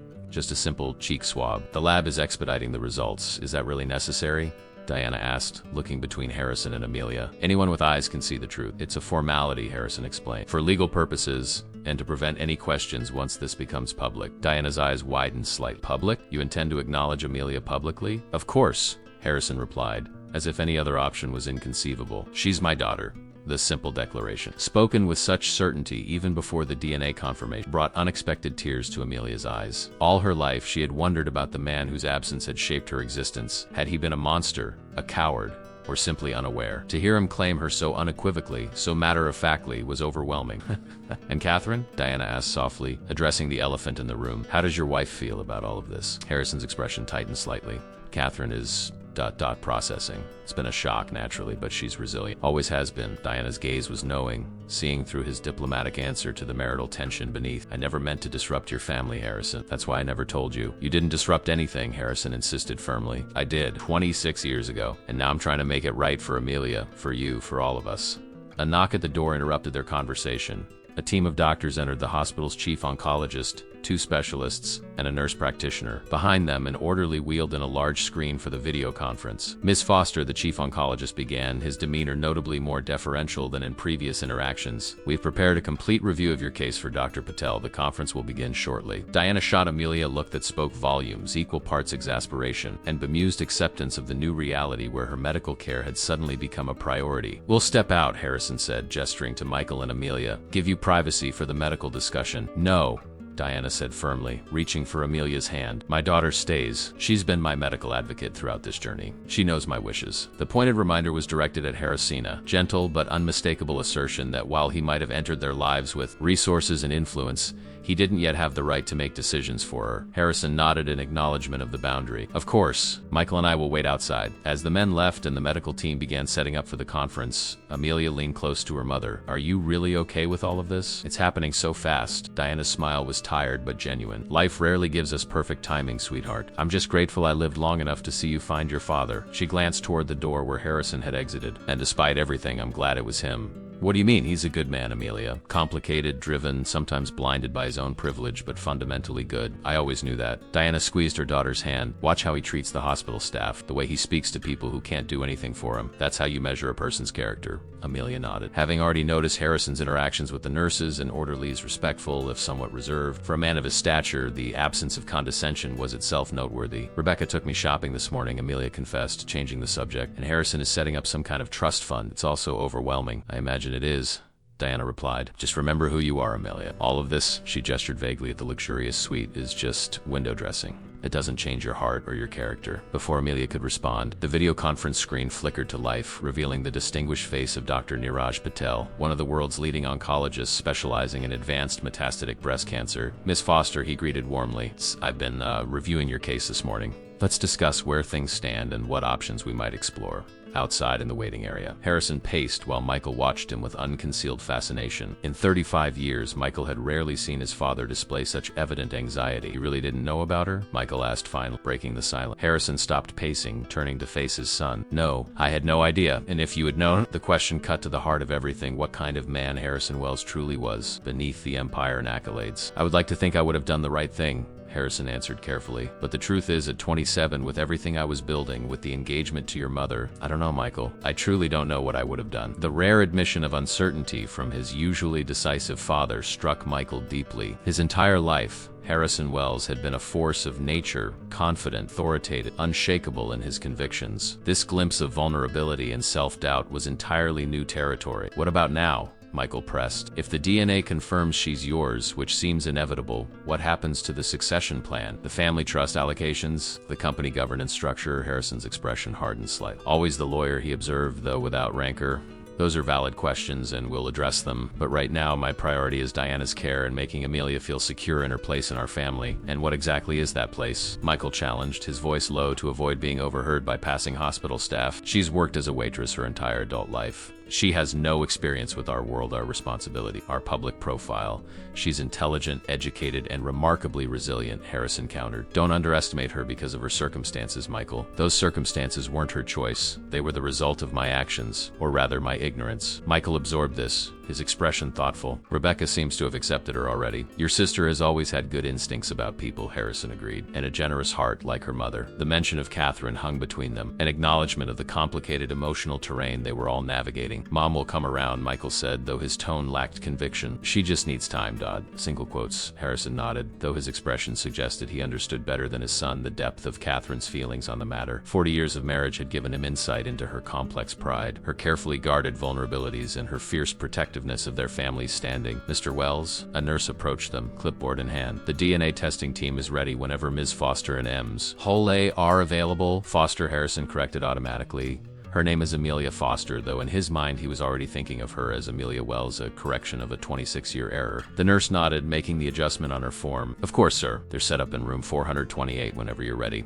As the nurse departed, Harrison resumed his pacing, his mind working through the cascade of changes that would follow the official confirmation of what he already knew in his heart. Legal recognition, financial provisions, public announcement, society's reaction, business implications, all of it secondary to the fundamental reality that he had a daughter he never knew, and her mother was dying before they had a chance to truly reconcile. Inside Diana's room, the video consultation with Dr. Patel was concluding. Despite his reputation and credentials, the renowned oncologist had been frank about the limitations of medical science in the face of Diana's advanced disease. There is a clinical trial at our facility that might be suitable, he explained, his manner compassionate but direct. It's an immunotherapy approach combined with targeted radiation that has shown some promise in cases similar to yours. It wouldn't be curative, but it might extend your quality time significantly. And the side effects? Diana asked. Ever practical, substantial, doctor, Patel admitted. Fatigue, nausea, potential immune reactions. It's an aggressive protocol. Diana nodded, absorbing this information with the calm dignity that had characterized her entire battle with cancer. And without the treatment, the oncologist's expression softened. Based on your current progression, perhaps 2 to 3 months of gradually declining function. With palliative care, we can manage the pain, but the disease will continue to advance. Amelia gripped her mother's hand tighter, the clinical assessment of Diana's remaining lifespan hitting her like a physical blow, despite its lack of surprises. She had known the prognosis was poor,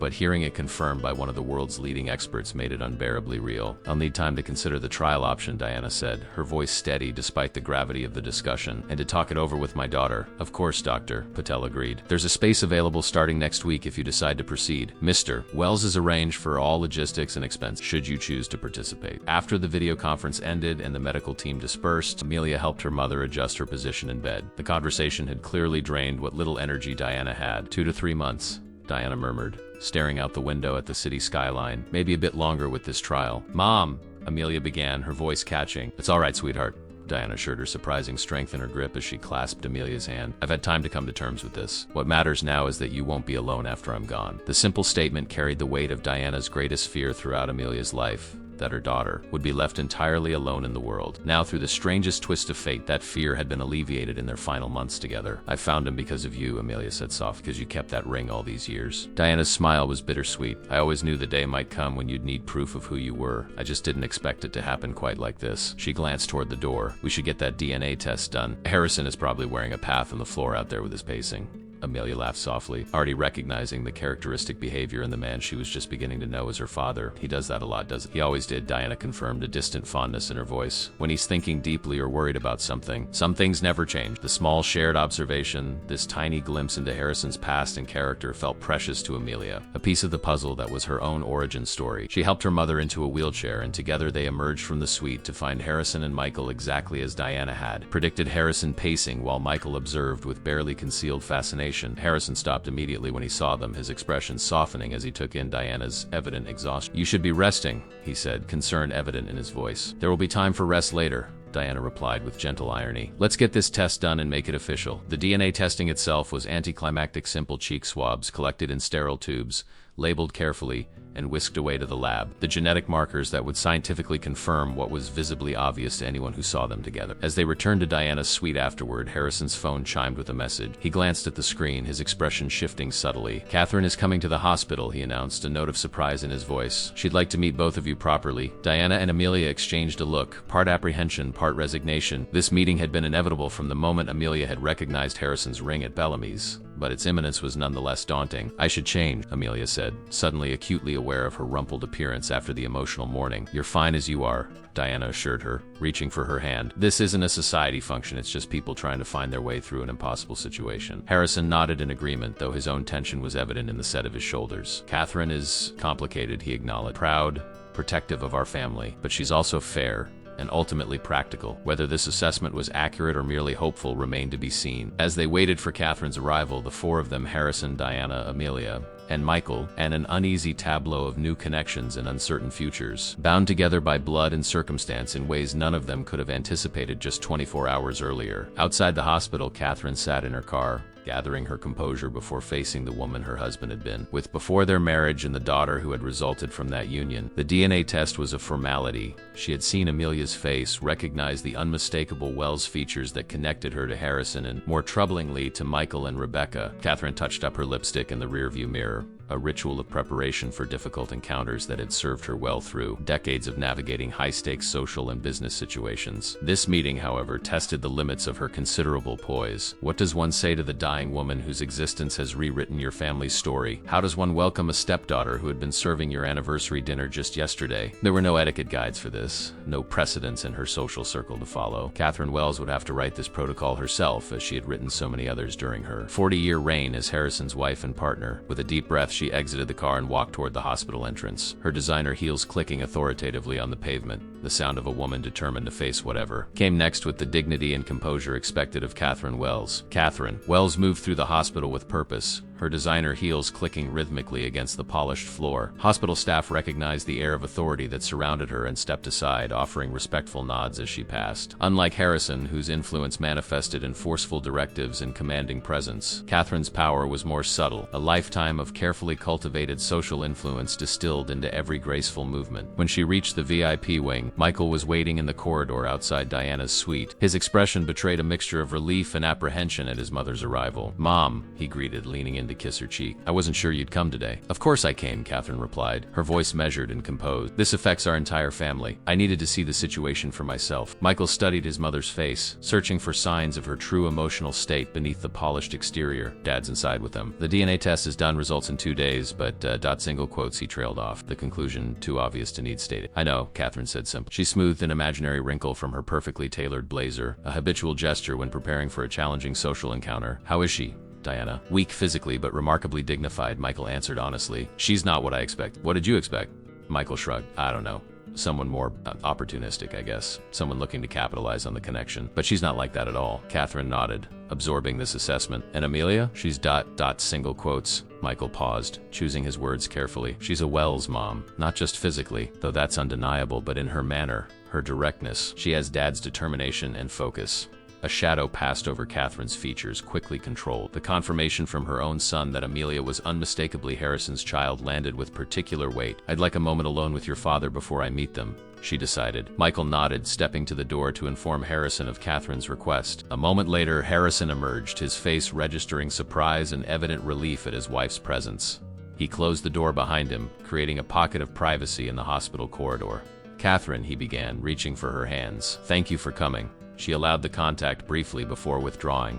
I spoke with Victoria this morning. She helped me gain some perspective. Harrison nodded, understanding the significance of this. Victoria Blackwood had been Catherine's confidant and advisor throughout their marriage. Brilliant businesswoman in her own right, whose judgment Catherine valued above all others. I'm still angry with you, Harrison, Catherine continued, her voice low but intensely controlled. Not because of what happened before our marriage, though that's certainly not pleasant to contemplate, but because your carelessness created this situation. Your carelessness created a daughter who grew up without your name, your support, your protection. Harrison's expression registered genuine surprise at this particular angle of Catherine's anger. He had expected recrimination for the betrayal, however ancient, but not this specific indictment. I didn't know, he started, but Catherine raised a hand to stop him. That's precisely my point. You didn't know because you didn't make it your business to know.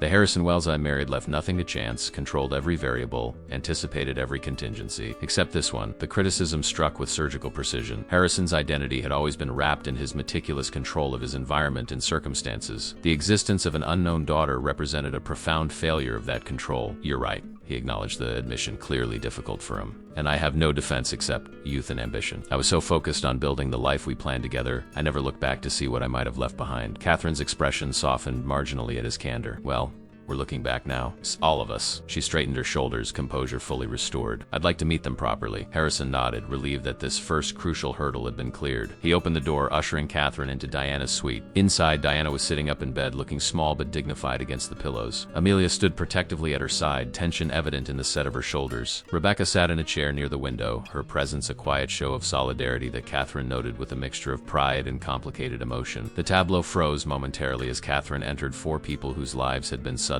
irrevocably intertwined by biology and circumstance, waiting to see how this new player would alter their delicate equilibrium. Catherine, Diana broke the silence, her voice soft but steady. Thank you for coming. I know this must be ... duck code. Catherine moved to the bedside with practiced grace, extending her hand to the woman her husband had once known intimately. Diana, I wish we were meeting under better circumstances. Diana accepted the handshake, a ghost of amusement crossing her tired features. I suspect you wish we weren't meeting at all, she observed with unexpected frankness. The directness caught Catherine off guard, eliciting a small, genuine laugh despite herself. Perhaps she conceived. But here we are. She turned to Amelia, studying her openly for the first time. The resemblance to Harrison was indeed striking. The shape of the eyes, the determined set of the jaw. But there was something of Diana there too, in the quiet dignity of her bearing, despite obvious discomfort. Amelia, Catherine acknowledged with a nod. I believe we were never properly introduced at the restaurant.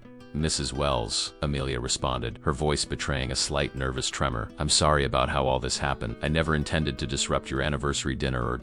well, any of this. Life rarely unfolds according to our intentions, Catherine observed. She gestured to the seating area. Perhaps we could all sit. I think there's much to discuss. The group arranged themselves around the small sitting area of the suite, Harrison and Catherine on the small sofa, Rebecca and Amelia in adjacent chairs, while Diana remained in her bed but turned to face them. Michael stood by the window, the natural observer of the family. I want to be very clear about something, Catherine began, addressing the room but focusing primarily on Diana and Amelia. Whatever happened 26 years ago happened before Harrison and I were married. While the revelation is challenging, I don't consider it a betrayal of our vows. Diana nodded, a weight visibly lifting from her shoulders. I never wanted to cause problems for your marriage, Catherine. That's part of why I never told Harrison about Amelia. I understand that now, Catherine acknowledged. Though I think we can all agree that decision had significant consequences for Amelia. The gentle rebuke wasn't lost on Diana, whose eyes clouded with regret. Yes, it did.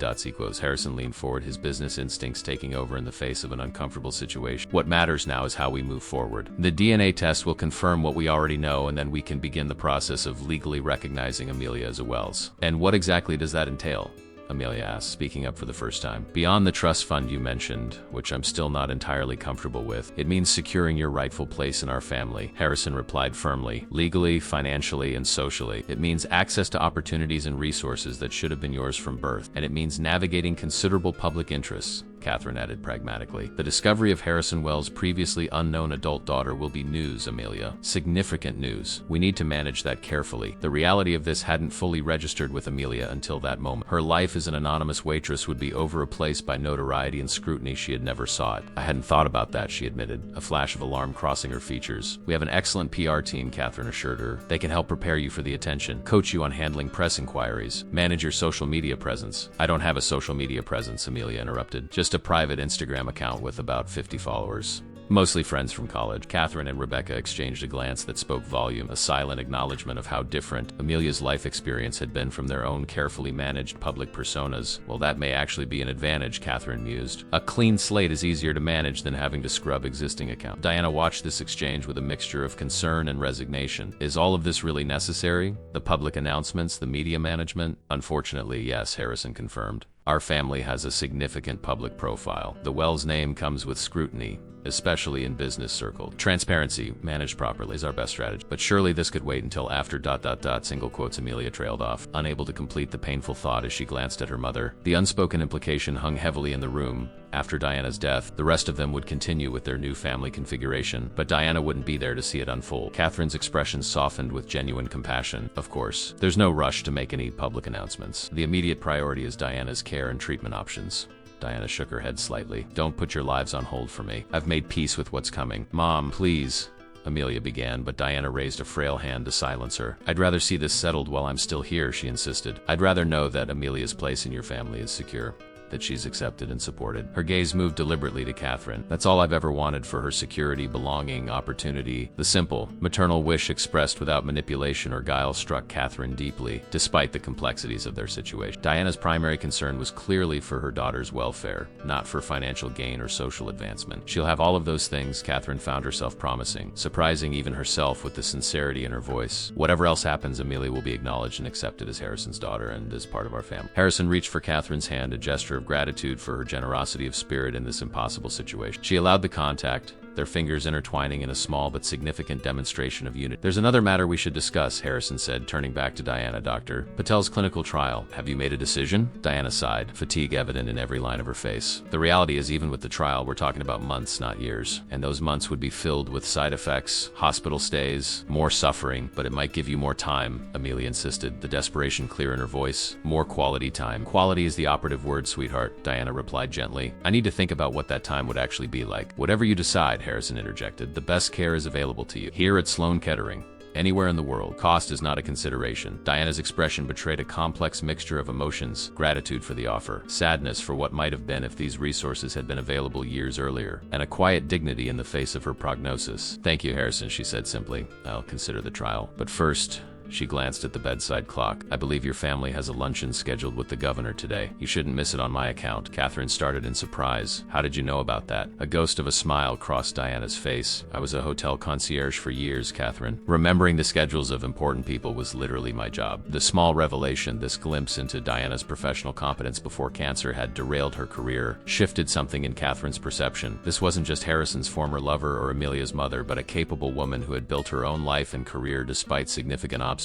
The governor can wait, Harrison declared. This is more important. No, Diana countered firmly. Your lives can't stop because of me. Go to your luncheon. Maintain your normal routine. Amelia will stay with me, and we can continue this conversation later. The quiet authority in her voice was so reminiscent of Catherine's own manner of gentle command that Catherine found herself nodding in agreement before she'd consciously decided to do so. Diana's right, she said, rising from her seat. The governor's economic development initiative directly impacts Wells' development. We should make an appearance. She turned to Amelia. But we'll return this evening, and perhaps you'll join us for dinner at the penthouse tomorrow night? The invitation, Catherine's first direct acknowledgement of Amelia's place in their ongoing family life, landed with significant weight. Amelia glanced at her mother, who nodded encouragement. Yes, Amelia agreed. Thank you. As the Wells family prepared to depart, leaving Amelia with her mother, Catherine approached Diana's bedside one last time. She leaned down, speaking quietly enough that only Diana could hear. You raised an extraordinary young woman under difficult circumstances, she acknowledged. Whatever else lies between us, I respect that immensely. Diana's eyes widened slightly at the unexpected praise. Thank you, Catherine.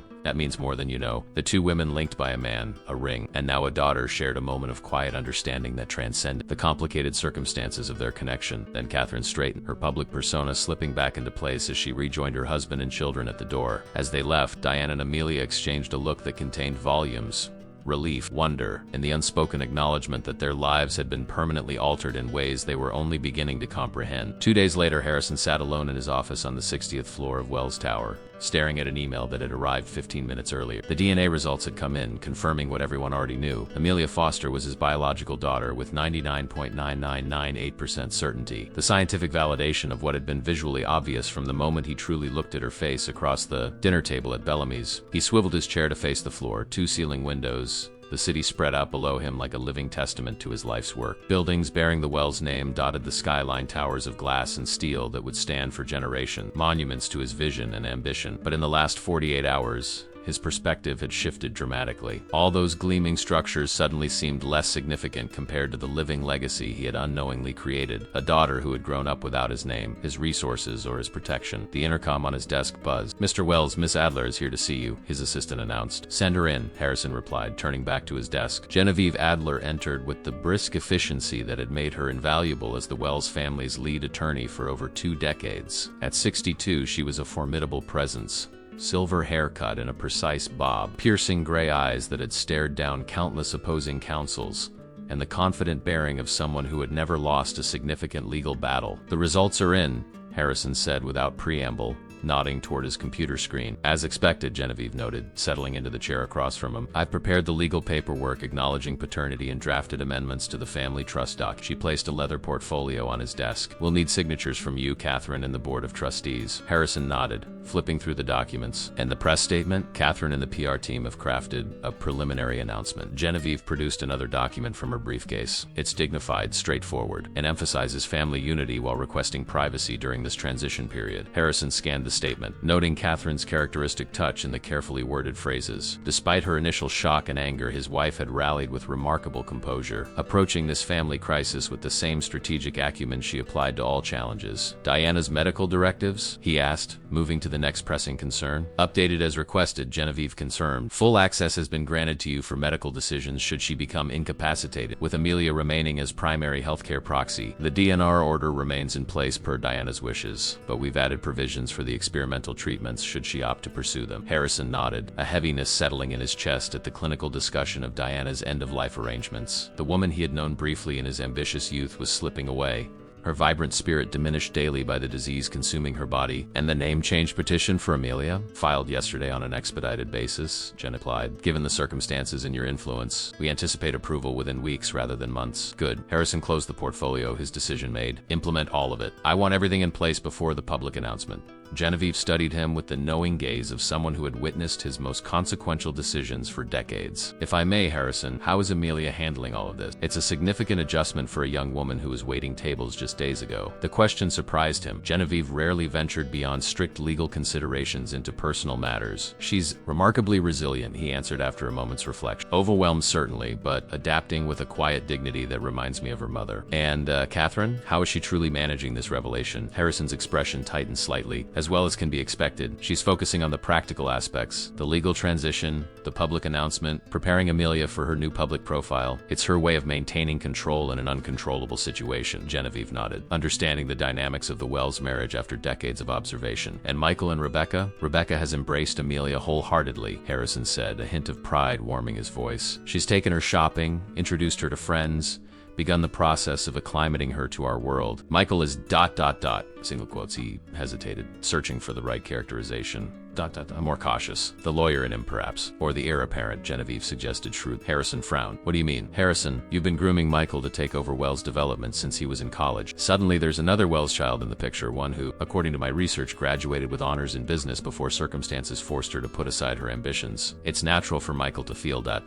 uncertain about what this means for the succession plan." The observation landed with uncomfortable precision. Harrison hadn't considered how Amelia's emergence might affect Michael's sense of security about his place in the family and business. It was a blind spot he couldn't afford in the delicate rebalancing of family dynamic. "Thank you, Genevieve," he said, making a mental note to address the issue with Michael directly. "Your insight, as always, extends beyond legal matters." She acknowledged the compliment with a slight nod. "One final matter before I go. The financial provision for Amelia. I've structured it as a separate trust rather than a modification of the existing Wells family trust. It provides equivalent benefits while avoiding the need for approvals from all current trustees, which simplifies the process considerably." "Equivalent in all respects?" Harrison pressed, his tone making it clear that anything less would be unacceptable. "In all material respects," Genevieve confirmed. "The only difference is the administrative structure. The financial benefits, property allocations, and voting interests in the company are identical to what Michael and Rebecca received at 25. Satisfied, Harrison signed the authorization documents and handed them back to her. As she gathered her things to leave, he asked one final question. "How is Diana's legal team responding to all this?" Genevieve's expression registered mild surprise. "Diana doesn't have have legal representation for these matters, Harrison. She's been handling everything herself, with occasional consultations with a general practice attorney from her hometown. Nothing remotely equipped to handle the complexities of integrating with the Wells estate. The revelation struck Harrison with unexpected force. Diana had been navigating these life-altering developments without proper legal guidance, while he had the benefit of Genevieve's formidable expertise and a team of specialized attorneys. Arrange for independent counsel for Diana immediately, he instructed. Someone excellent, but not affiliated with our firm. She should have proper representation to review all these documents before anything is finalized. Genevieve nodded, making a note. I'll see to it personally. After she left, Harrison remained at his desk, contemplating the whirlwind of legal and financial machinery that had been set in motion. In the span of less than a week, he had discovered a daughter, initiated her legal recognition as a Wells restructured financial trusts worth hundreds of millions, and begun preparations for a public announcement that would forever alter the family's public profile. Yet, amid all the paperwork and formalities, one reality loomed largest. Diana was dying, and no amount of money, influence, or legal maneuvering could change that fundamental truth. His phone buzzed with a text from Rebecca. *at memorial with Amelia. Mom's meeting us here at 3. Diana had a rough morning. Maybe come early if you can. Harrison immediately stood, gathering his suit jacket. Cancel my remaining appointments for today, he instructed his assistant through the intercom. Family emergency. 20 minutes later, his driver pulled up to Memorial Hospital. Harrison bypassed the main entrance, using a private access point arranged for the Wells family to avoid the increasing media presence. Rumors had begun circulating about Harrison Wells making daily visits to the oncology ward, accompanied by a young woman who bore a striking resemblance to him. The formal announcement was scheduled for the following week, but speculation was already building in business circles and society pages. In Diana's suite, he found Rebecca and Amelia in quiet conversation while Diana slept. The decline in Diana's condition was visibly apparent even in the few days since their initial. Her skin had taken on a grayish pallor and her breathing seemed more labored than before. "How is she?" he asked softly, placing a hand on Amelia's shoulder. "The doctors increased her pain medication this morning," Amelia replied, her voice thick with exhaustion and worry. "She's been sleeping most of the day." Harrison studied his daughter's face,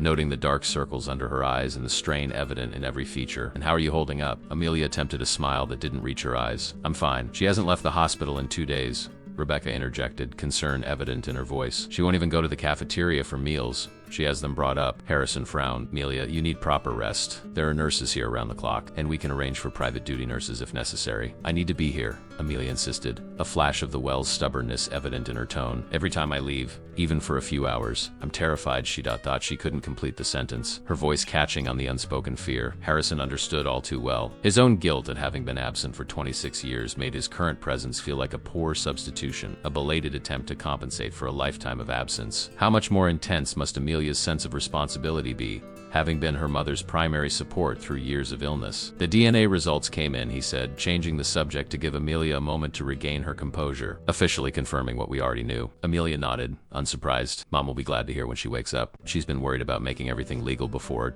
single quotes again." The sentence remained unfinished, the reality too painful to articulate directly. "Everything is in motion," Harrison assured her. "The trust, the name change petition, the formal recognition of paternity. Genevieve is handling all the legal details." "So fast," Amelia murmured, a hint of wonder in her voice. "That's Dad," Rebecca explained with a small smile. "When he decides something needs to happen, the world rearranges itself to accommodate his timeline." Harrison accepted the characterization with a self-deprecating shrug. It was true. His entire career had been built on making the impossible happen through sheer force of will and the strategic application of resources. Yet in the face of Diana's illness, all that power felt strangely inadequate.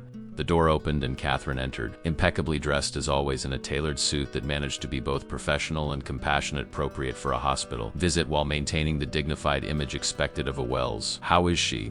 Catherine asked, echoing Harrison's earlier question. "Sleeping," Amelia replied. "The new pain medication seems to be helping." Catherine moved to stand beside Harrison, their shoulders barely touching, a subtle but significant display of unity that wasn't lost on Rebecca or Amelia. Despite the shock and hurt of the revelation, Catherine was demonstrating her commitment to facing this as a family. "The announcement is scheduled for Tuesday," she informed them. A simple statement followed by a brief press conference with all of us present. If Diana's condition allows for Amelia to attend, the clinical efficiency with which Catherine approached the public relations aspect of their family crisis was simultaneously impressive and slightly chilling. While Harrison had immersed himself in the legal and financial implications, Catherine had been orchestrating the public narrative with characteristic precision. "The press will want photos," she continued. "We'll arrange a controlled session with our usual photographer, someone we trust to be respectful of the circumstances." Amelia looked uncomfortable at the prospect. "Is all that really necessary? Couldn't we just issue a statement and leave it at that?" Catherine's expression softened with unexpected sympathy. "I understand your hesitation, Amelia, but the Wells name comes with public interest that can't be avoided. If we don't control the narrative, others will create it for us, and that rarely ends well." "Your mother's right," Harrison agreed. "A brief, dignified announcement on our terms is far preferable to speculation and tabloid gossip. I guess I'm just not used to thinking of my life as newsworthy," Amelia admitted. "Well, get used to it," Rebecca said with gentle humor. "Being a Wells means your coffee order is somehow fascinating to complete strangers." The light moment was interrupted by a soft sound from Diana's bed. She was awake, watching their interaction with half-open eyes. "Planning the media circus already?" she asked, her voice weak but tinged with her characteristic dry humor. "Mom." Amelia moved immediately to her side, adjusting the pillows and offering water. "How are you feeling?" "Like I'm the main attraction at a very exclusive hospital," Diana replied, her gaze taking in the assembled Wells family gathered in her room. "So many visitors." Harrison approached the bed, standing opposite Amelia. "The DNA results are official," he told Diana. "Everything is proceeding as we discussed." Diana's eyes, though clouded with medication, held his gaze steadily. "Good. I want to see it all settled before ... single quotes." She didn't need to complete the thought. The afternoon before the scheduled public announcement, Amelia stood in what had become her bedroom at the Wells penthouse, staring at her reflection in the floor-to-ceiling mirror. The woman looking back at her was nearly unrecognizable, dressed in a tailored navy suit that Rebecca had helped her select, her hair professionally styled, subtle makeup enhancing her features. She looked like a Wells, not just in facial structure but in presentation, polished, confident, prepared for public scrutiny. A soft knock at the door broke her reverie. Catherine entered, impeccable as always, in a cream-colored ensemble that complemented her blonde hair. "The stylist did a wonderful job," she observed, surveying Amelia with an appraising eye. "That suit is perfect for tomorrow's press conference. It feels strange," Amelia admitted, tugging slightly at the sleeve. "Like I'm playing dress-up in someone else's clothes." A ghost of a smile crossed Catherine's face. "I felt the same way when I first married into the Wells family, like an imposter wearing a costume, waiting to be found out." The candid admission surprised Amelia. In the week since their first meeting at the hospital, Catherine had been unfailingly polite but somewhat reserved, maintaining a careful emotional distance even as she efficiently managed the practical aspects of integrating Amelia into the family. "Really?" Amelia asked. "But you seem so ... natural in this world." "After 40 years, one would hope so," Catherine replied dryly. "But in the beginning, I was terrified. My family had money, certainly, but the Wells operated on an entirely different level of wealth and influence. The scrutiny, the expectations, the unwritten rules of behavior, it was overwhelming." Amelia studied Catherine's reflection in the mirror beside her own, this elegant, composed woman who had navigated the world of extreme privilege for decades, who had raised 2 children in the spotlight, who had built a formidable reputation as Harrison's partner in both business and philanthropy. "How did you adapt?" Amelia asked, genuine curiosity in her voice. Catherine moved to stand beside her, making a minor adjustment to Amelia's collar. "One day at a time. I observed, I learned, I made mistakes and survived them. Eventually, I stopped trying to fit into the Wells world and started reshaping it to accommodate parts of myself." The small gesture of fixing Amelia's collar maternal natural created a brief moment of connection between them that transcended their complicated circumstances. "I'm worried about tomorrow," Amelia confessed. "All those cameras, those questions, what if I say something wrong? What if I embarrass the fam?" "You won't," Catherine assured her with surprising confidence. "You have the Wells poise. It's evident in how you've handled this entire situation. Just follow Harrison's lead during the press conference. Keep your answers brief and dignified. And remember that you have nothing to apologize for. You didn't create these circumstances."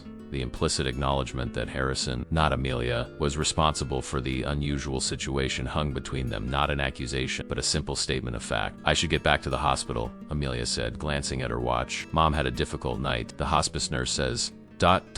single quotes," she trailed off, unable to complete the sentence. Catherine's expression softened with genuine compassion. "The car's waiting downstairs whenever you're ready. Harrison is meeting us there at 7. As they prepared to leave, Catherine hesitated, then said, "Amelia, there's something I'd like you to know before tomorrow's announcement." Amelia turned, curious at the serious tone. "Yes?" "Despite the ... unconventional circumstances of your introduction to our family, I want you to understand that you are welcome here, not just legally or financially, but personally. As Harrison's daughter, you have a place in this family of permanent, unqualified place." The declaration, delivered with Catherine's characteristic precision but surprising warmth, caught Amelia off guard. She had expected tolerance, perhaps eventual acceptance, but not this clear statement of inclusion. "Thank you," she managed, emotion threatening to overcome her carefully maintained composure. "That means more than I can express." Catherine nodded, the moment of vulnerability passing as quickly as it had appeared. "We should go. Diana will be waiting." At Memorial Hospital, the transformation of Diana's condition was painfully evident. In just 1 week, she had declined precipitously, her body seemingly collapsing inward as the cancer advanced. The experimental treatment option had been discussed and ultimately declined. Diana's decision, made with clear-eyed recognition that quality of remaining time mattered more than quantity. Harrison was already there when Catherine and Amelia arrived, sitting beside Diana's bed, their heads close together in quiet conversation. He looked up as they entered, his expression grave. "How is she?" Amelia whispered, approaching the bed where her mother appeared to be sleeping. "Lucid but weak," Harrison replied quietly. "The doctors say ... single quotes." He glanced at Diana, careful not to disturb her rest, and simply shook his head slightly. The message was clear without words. Days, not weeks. Amelia sat on Diana's other side, gently taking her mother's frail hand. The skin felt paper-thin, the bones prominent beneath. Diana's eyes opened slowly, recognition dawning as she focused on her daughter. "You look beautiful," she murmured, taking in Amelia's transformed appearance. "Every inch a Wells. Just for tomorrow's press thing," Amelia assured her. "I'll be back in jeans by evening." A small smile touched Diana's lips. "No, you won't," she predicted. "Some changes can't be undone, sweetheart. This is your world now." Single quotes. Harrison leaned forward, his hand resting near Diana's on the bed, not quite touching but close. "Diana, about tomorrow, if you'd prefer we postpone the announcement." "No," she interrupted with surprising firmness. "No more delays. I want to see this finished." Her gaze moved from Harrison to Catherine, including them both in her statement. "I want to know that Amelia's place is secure, recognized publicly as well as legally." Catherine nodded, acknowledging the priority. "Everything is arranged. The press conference is scheduled for 11 tomorrow morning at the Wells Foundation headquarters. A simple statement, a few photographs, controlled questions from selected reporters, and you'll both be there." Diana asked, looking between Harrison and Catherine, her meaning clear. Would they present a united front in acknowledging Amelia? "All of us will be there," Catherine confirmed. "Harrison, myself, Michael, Rebecca, and Amelia. A family united in welcoming a daughter and sister who should have been with us all along." The carefully crafted phrasing wasn't just for Diana's benefit, it was a preview of tomorrow's public narrative, positioning Amelia's discovery as a joyful reunion rather than a scandalous revelation. Diana seemed satisfied by this, her eyes drifting closed briefly before she forced them open again, determined to remain present. "I need a moment alone with Harrison," she requested, her voice barely above a whisper. "Just a few minutes." Amelia hesitated, reluctant to leave her mother's side even briefly, but Catherine gently touched her arm. "Let's get some coffee," she suggested. "We'll be right down the hall." Once they were alone, Diana turned her full attention to Harrison, her gaze more focused than it had been in days. "There's something I need to say while I still can," she began, each word requiring visible effort. "Something I should have told you 26 years ago." Harrison leaned closer, his expression grave. "Diana, you don't need to." "I do," she insisted. "I need you to understand why I kept Amelia from you." She took a labored breath, gathering her remaining strength. "It wasn't just pride or hurt feelings. It wasn't just about your engagement to Catherine." Harrison waited, giving her the space to continue at her own pace. "When I found out I was pregnant, I came to your office," Diana revealed, the admission clearly painful. "I waited in the lobby for hours, but you were in meetings all day. Finally, your assistant agreed to tell you I was there." Harrison's brow furrowed. No recollection of this visit in his memory. "Your father came down instead," Diana. "Richard Wells himself, looking exactly like all those magazine covers. He knew who I was. He'd seen us together at the hotel, and he knew why I was there before I said a word." Harrison's expression darkened as understanding began to dawn. "What did he do?" "He took me to lunch," Diana said, a bitter smile touching her lips. "Very civilized, very proper. And over expensive wine I couldn't drink." He explained precisely what would happen if I disrupted your upcoming marriage to Catherine Black. The pieces clicked into place with sickening clarity. Richard Wells, Harrison's father, the family patriarch who had died 15 years earlier, had intervened without Harrison's knowledge. "He offered money?" Harrison asked, though he already knew the answer. "Of course. A substantial sum. When I refused, he switched tactics." Diana's eyes held Harrison's, the memory still sharp despite the decades. "He made it very clear that if I insisted on involving you, he would use every resource at his disposal to paint me as an opportunist, a gold digger targeting his son on the eve of a socially advantageous marriage. He had investigators' reports on my family, Harrison. He knew about my sister's teenage shoplifting charge, my father's gambling debts. He promised to make sure I never worked in hospitality again, that my reputation would be destroyed." Harrison closed his eyes briefly, a wave of shame washing over him. This was exactly his father's modus operandi, ruthless, calculating, using information as a weapon. "Why didn't you tell me this before, when we first reconnected?" he asked. "What would have been the point?" Diana replied, her voice fading with fatigue. "Richard is gone. The past is past. All that matters now is Amelia's future." Harrison took her hand gently but firmly. "I would never have allowed him to threaten you that way. Never. You were different then," Diana said simply. "Ambitious, focused on building your empire. Your father knew exactly which buttons to push, how much the Blackwood connection meant to your business plans, how important the merger of your families was to your future. The assessment was painfully accurate. The young Harrison Wells had indeed been singularly focused on expansion, on proving himself worthy of the Wells name. The strategic marriage to Catherine, joining old banking money with new development vision, had been a cornerstone of that ambition. "I'm so sorry, Diana," he said, the words entirely inadequate against the weight of what she had endured alone. "I didn't tell you this to make you feel guilty," she assured him, her voice growing weaker. "I told you because I need you to understand something important. I never kept Amelia from you out of spite. I truly believed I was protecting her from a world that would have seen her as an inconvenience, a complication, a threat to plans already in motion." Harrison squeezed her hand gently. "I understand, and I promise you, Diana Amelia will never be treated that way. She'll have everything she deserves, everything she should have had all along." "I believe you," Diana murmured, her eyes drifting closed as exhaustion overtook her. "I've seen how you look at her. You love her already." The simple observation struck Harrison with unexpected force. In just a week, this young woman who had been a stranger had indeed claimed a place in his heart, not out of obligation or guilt, but through her own quiet strength, her dignity, her unmistakable Wells resilience combined with Diana's compassion. "Yes," he acknowledged simply, "I do." Diana's smile was peaceful, a weight visibly lifting from her shoulders. "Then I can go knowing she'll be all right." Her eyes opened once more, focusing on Harrison with surprising clarity. "Promise me one more thing?" "Anything," he vowed without hesitation. "Don't let her lose herself in becoming a Wells," Diana requested. "The privilege, the name, the expectations, they can overwhelm a person's true identity. Help her remember who she was before all of this.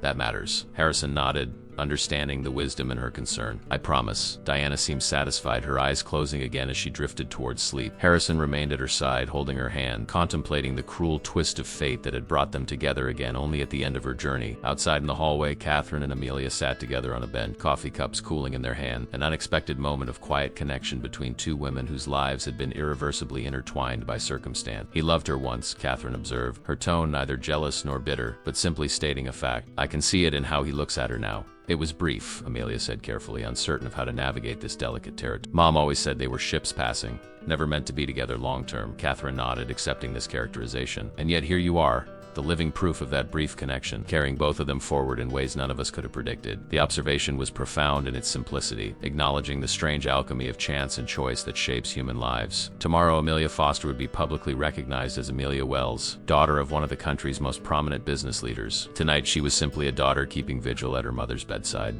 suspended between past and future, between who she had been and who she was becoming. As if reading her thoughts, Catherine said softly, "This transition would be challenging under any circumstance. To manage it while losing your mother, I can't imagine the strength that requires." Amelia blinked back unexpected tears. "I don't feel strong," she admitted. "I feel terrified most of the time, like I'm being swept along in a current I can't control." "That's a perfect description of becoming a Wells," Catherine replied with surprising candor. "The difference is you're facing it alone, without your mother's guidance." The simple acknowledgement of this painful reality that Diana would not be there to help Amelia navigate her new identity was somehow more comforting than all the well-meaning platitudes others had offered. "Not entirely alone," Amelia said, meeting Catherine's gaze directly. The moment of understanding between them was interrupted by Harrison's appearance in the hallway. His expression told them everything they needed to know about Diana's condition. "We should go back in," he said simply. "She's asking for all of us." As they rose to return to Diana's room, Catherine briefly touched Amelia's arm, a small gesture of support that spoke volume. Tomorrow would bring cameras, question, a public unveiling of their unusual family configuration. Tonight required something much more difficult, the strength to say goodbye. Diana Foster passed away peacefully at 4:17 a.m. with Amelia holding one hand and Harrison the other. Catherine, Michael, and Rebecca had remained through the night as well. A silent circle of support as Diana's breathing grew more labored and finally ceased altogether. The end, when it came, was gentle. A quiet slipping away, the culmination of a battle fought with dignity and grace in the strange, suspended moments after death. While the hospice nurse confirmed what they already knew and made the necessary calls, Harrison kept his hand over Diana's, as if reluctant to break this final connection. Across the bed, Amelia's tears fell silently, her grief too profound for sound. She waited, Rebecca observed softly from where she stood at the foot of the bed, until she knew everything was settled. It was true. Diana had held on just long enough to see the DNA confirmation, the legal document securing Amelia's place in the Wells family, the preparations for tomorrow's public announcement. As if having assured her daughter's future, she could finally release her grip on the present. The following hours passed in a blur of necessary arrangements. Harrison insisted on handling all the details, the funeral home, the memorial service planning, the notifications to Diana's colleagues and friends. His efficiency in crisis was both a gift and a coping mechanism, allowing him to channel grief into action. Catherine took charge of Amelia, gently guiding the exhausted young woman back to the penthouse as dawn broke over the city. "You need to rest," she insisted, her tone gentle but firm. "Just for a few hours. There will be decisions to make later." The press conference, Amelia remembered suddenly, her mind foggy with grief and exhaustion. "We're supposed to. It's been postponed," Catherine assured her. "Harrison called the PR team from the hospital. Everything's on hold until after the memorial service." In the penthouse, Rebecca prepared tea while Catherine led Amelia to her room. With surprising tenderness, the older woman helped Amelia out of her clothes and into pajamas, as if she were a child instead of a 26-year-old woman. Too drained to feel awkward about the intimate assistance, Amelia allowed herself to be tucked into bed. "Try to sleep," Catherine urged, drawing the blackout curtains against the rising sun. "I'll be right down the hall if you need anything." As she turned to leave, Amelia caught her hand. "Thank you," she whispered, "for being there tonight." "For her." Catherine squeezed her hand gently. "Your mother was a remarkable woman, Amelia. Her dignity these past days. I've rarely seen such grace under such circumstances." It was perhaps the highest praise Catherine Wells could offer, and Amelia recognized it as such. With a final reassuring touch, Catherine left, closing the door softly behind her. Alone in the luxurious darkness, Amelia curled into herself, the full weight of her loss finally crashing over her without witnesses. Her mother, her rock, her compass, her truest advocate was gone. The world had tilted on its axis, and when she emerged from this room, she would step into a reality fundamentally altered by both gain and loss. A father found, a mother lost, a name and identity transformed. She clutched her pillow and wept until exhaustion finally pulled her under. 3 days later, the Wells family stood together at Diana Foster's memorial service. The small chapel was filled beyond capacity. Diana's colleagues from her hospitality career, friends from various chapters of her life, former employees who had flourished under her mentorship. The outpouring of respect and genuine affection painted a portrait of a woman who had touched many lives with her quiet strength and unfailing kindness. Amelia, standing between Harrison and Rebecca, listened as speaker after speaker shared memories of her mother's stories that captured Diana's wit, her integrity, her unwavering support for those she loved. These testimonials were a balm to her raw grief, confirmation that her mother's impact extended far beyond their small family unit of two. When it was her turn to speak, Amelia approached the podium with Harrison's steadying hand at her elbow. She looked out at the gathered faces, some familiar, many strangers, all united in their connection to Diana, and found her voice. "My mother taught me that family isn't defined by circumstance or convenience," she began, her words clear despite her grief. "She showed me that love doesn't require perfect conditions to flourish. She raised me alone, not because she had to, but because she chose to, and she filled our life with so much love that I never felt the absence of what others might consider complete family." Her gaze moved to the front row, where Harrison, Catherine, Michael, and Rebecca sat watching her with expressions of support and shared sorrow. "In her final days, my mother witnessed a miracle she never expected.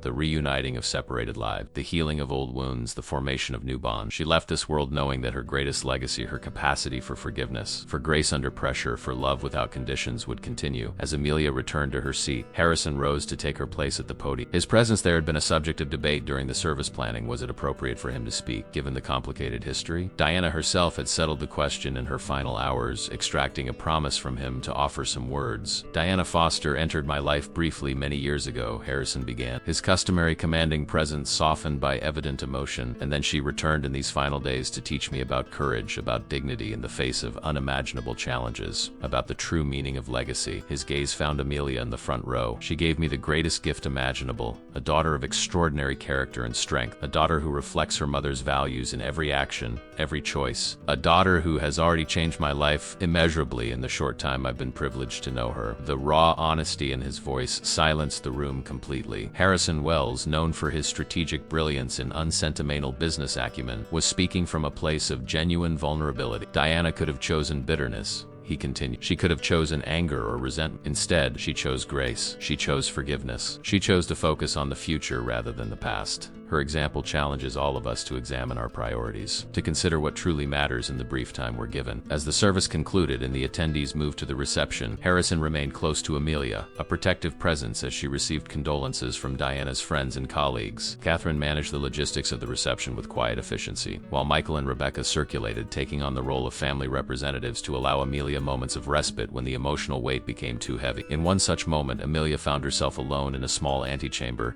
seeking a brief escape from the well-meaning sympathies of strangers. A knock at the door revealed Catherine, holding 2 cups of tea. "I thought you might need this," she said, offering one to Amelia. In a moment away from the crowd, Thank you, Amelia said, accepting both the tea and the understanding. It's overwhelming. All these people who knew her in ways I didn't. Catherine nodded, settling beside her on a small sofa. That's often the revelation at memorial services. We think we know someone completely, only to discover entire dimensions of their lives through others' memory. They sat in companionable silence for a moment, the shared experience of the past week creating an unexpected bond between them. The press conference has been rescheduled for next Tuesday, Catherine said finally, returning to practical matters. If you feel ready by then, if not, we can postpone further. Amelia considered this, turning the warm cup between her palms. No, Tuesday's fine. Mom would want us to move forward. She was always practical that way. Catherine's expression softened with something like admiration. You have her strength and his stubbornness, Amelia added with a small, sad smile. God help us all, Catherine replied dryly, the unexpected humor breaking through the solemnity of the day. A week later, Amelia stood before the assembled press at the Wells Foundation headquarters, flanked by her new family. Harrison and Catherine on one side, Michael and Rebecca on the other.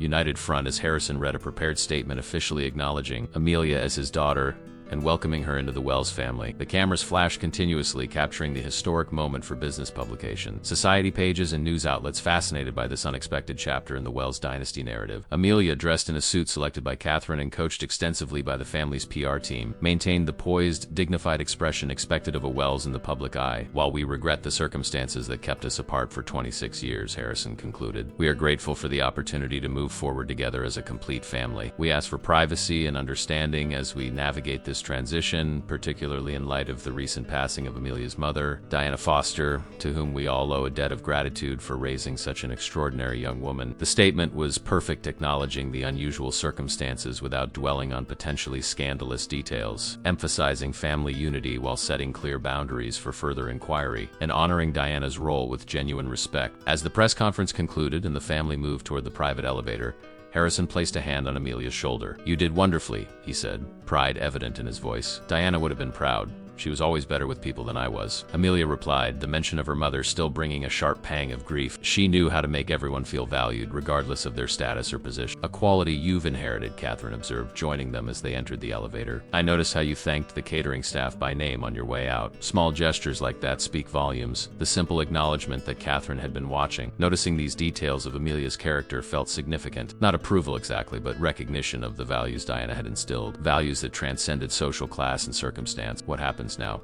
Amelia asked as the elevator ascended toward the penthouse. After the press conference, after the announcements, after all the legal documents are signed, what does daily life look like? It was a question that had been hovering unspoken during the whirlwind of the past 2 weeks. With Diana's passing and the public acknowledgement complete, they were entering uncharted territory of actual integration of Amelia into the Wells family's ongoing life. That's entirely up to you, Harrison replied, his tone serious. The trust provides you with financial independence. You can return to school, start a business, travel, whatever you wish to pursue. Your office at the foundation is ready whenever you're ready to consider that option, Catherine added. No pressure, but the offer stands. Rebecca thinks you'd be particularly well suited to our educational initiative, given your own experience navigating higher education with limited resources. The casual reference to an office to a position at the prestigious Wells Foundation reminded Amelia yet again of how dramatically her circumstances had changed. 2 weeks ago, she had been calculating tips and worrying about making rent. Now she was being offered a role in directing philanthropic Millie. I need time, she said honestly, to process everything that's happened, to grieve Mom properly, to figure out who Amelia Wells is supposed to be in this world. Harrison nodded,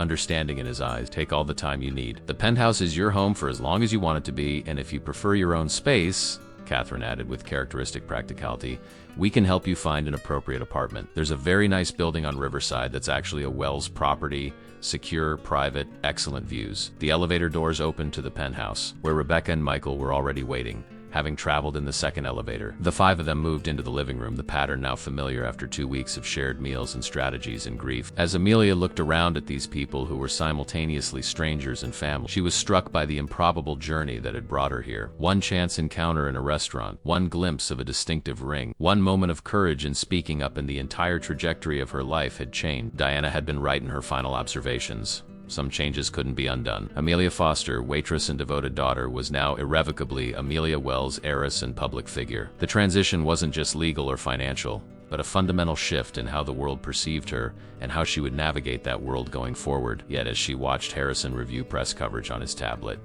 Catherine make notes for tomorrow's foundation, and Michael and Rebecca debate the merits of various restaurants for dinner, Amelia realized that some essential part of herself remained unchanged. The values Diana had instilled, hard work, compassion, integrity, gratitude for simple pleasures, those would continue to guide her, regardless of her surname or bank balance. In the weeks and months that followed, Amelia gradually found her footing in her new reality. She established boundaries, declining Catherine's offer of an apartment in favor of a smaller place she selected herself, accepting a part-time role at the foundation that allowed her to finish her MBA study, maintaining friendships from her before life, even as she navigated the complexities of her after. Harrison, true to his promise to Diana, supported these choices without imposing his own vision of what his daughter's life should be. Their relationship developed slowly but steadily. Weekend breakfasts where they discovered shared interests in architecture and history, foundation projects where Amelia's perspective from both sides proved invaluable, quiet moments of reflection about Diana and the what might have beens that could never be recovered. Catherine, perhaps the most surprising element in this new equation, became an unexpected ally. Her practical wisdom about navigating wealth and privilege, her no-nonsense approach to public scrutiny, and her growing appreciation for Amelia's work ethic created a relationship that, while never exactly maternal, was built on genuine respect and shared purpose. On the anniversary of Diana's passing, the entire Wells family gathered at the small memorial garden established in her name on the grounds of the Children's Hospital built with Wells Foundation funding. As they stood together, Harrison and Catherine, Michael and his fiancée, Rebecca and her husband, and Amelia, they represented not the perfect family of society page photographs, but something more authentic, a group of individuals bound by both blood and choice. Their connections formed through loss and discovery, their unity forged in the crucible of unexpected circumstances. She would have loved this, Amelia said softly, gazing at the simple plaque bearing her mother's name and the inscription she had chosen. Grace in all seasons. Harrison nodded, his hand resting lightly on her shoulder. She would have been proud of you, of how you've navigated all of this while staying true to yourself. As they turned to leave, Amelia caught sight of her reflection in the decorative pond at the center of the garden. The woman looking back at her was neither fully Amelia Foster nor completely Amelia Wells, but a unique synthesis of both, shaped by her mother's love and her father's legacy, by struggle and privilege, by loss and discovery. One chance encounter, one casual remark about a distinctive ring, had triggered a chain of events that revealed long-buried truths and forged new connections. A single moment of recognition across a restaurant table had forever altered the lives of everyone involved, proving that sometimes the most profound changes begin with the simplest observations, and the most meaningful family bonds are those we choose to honor, regardless of how they came to be.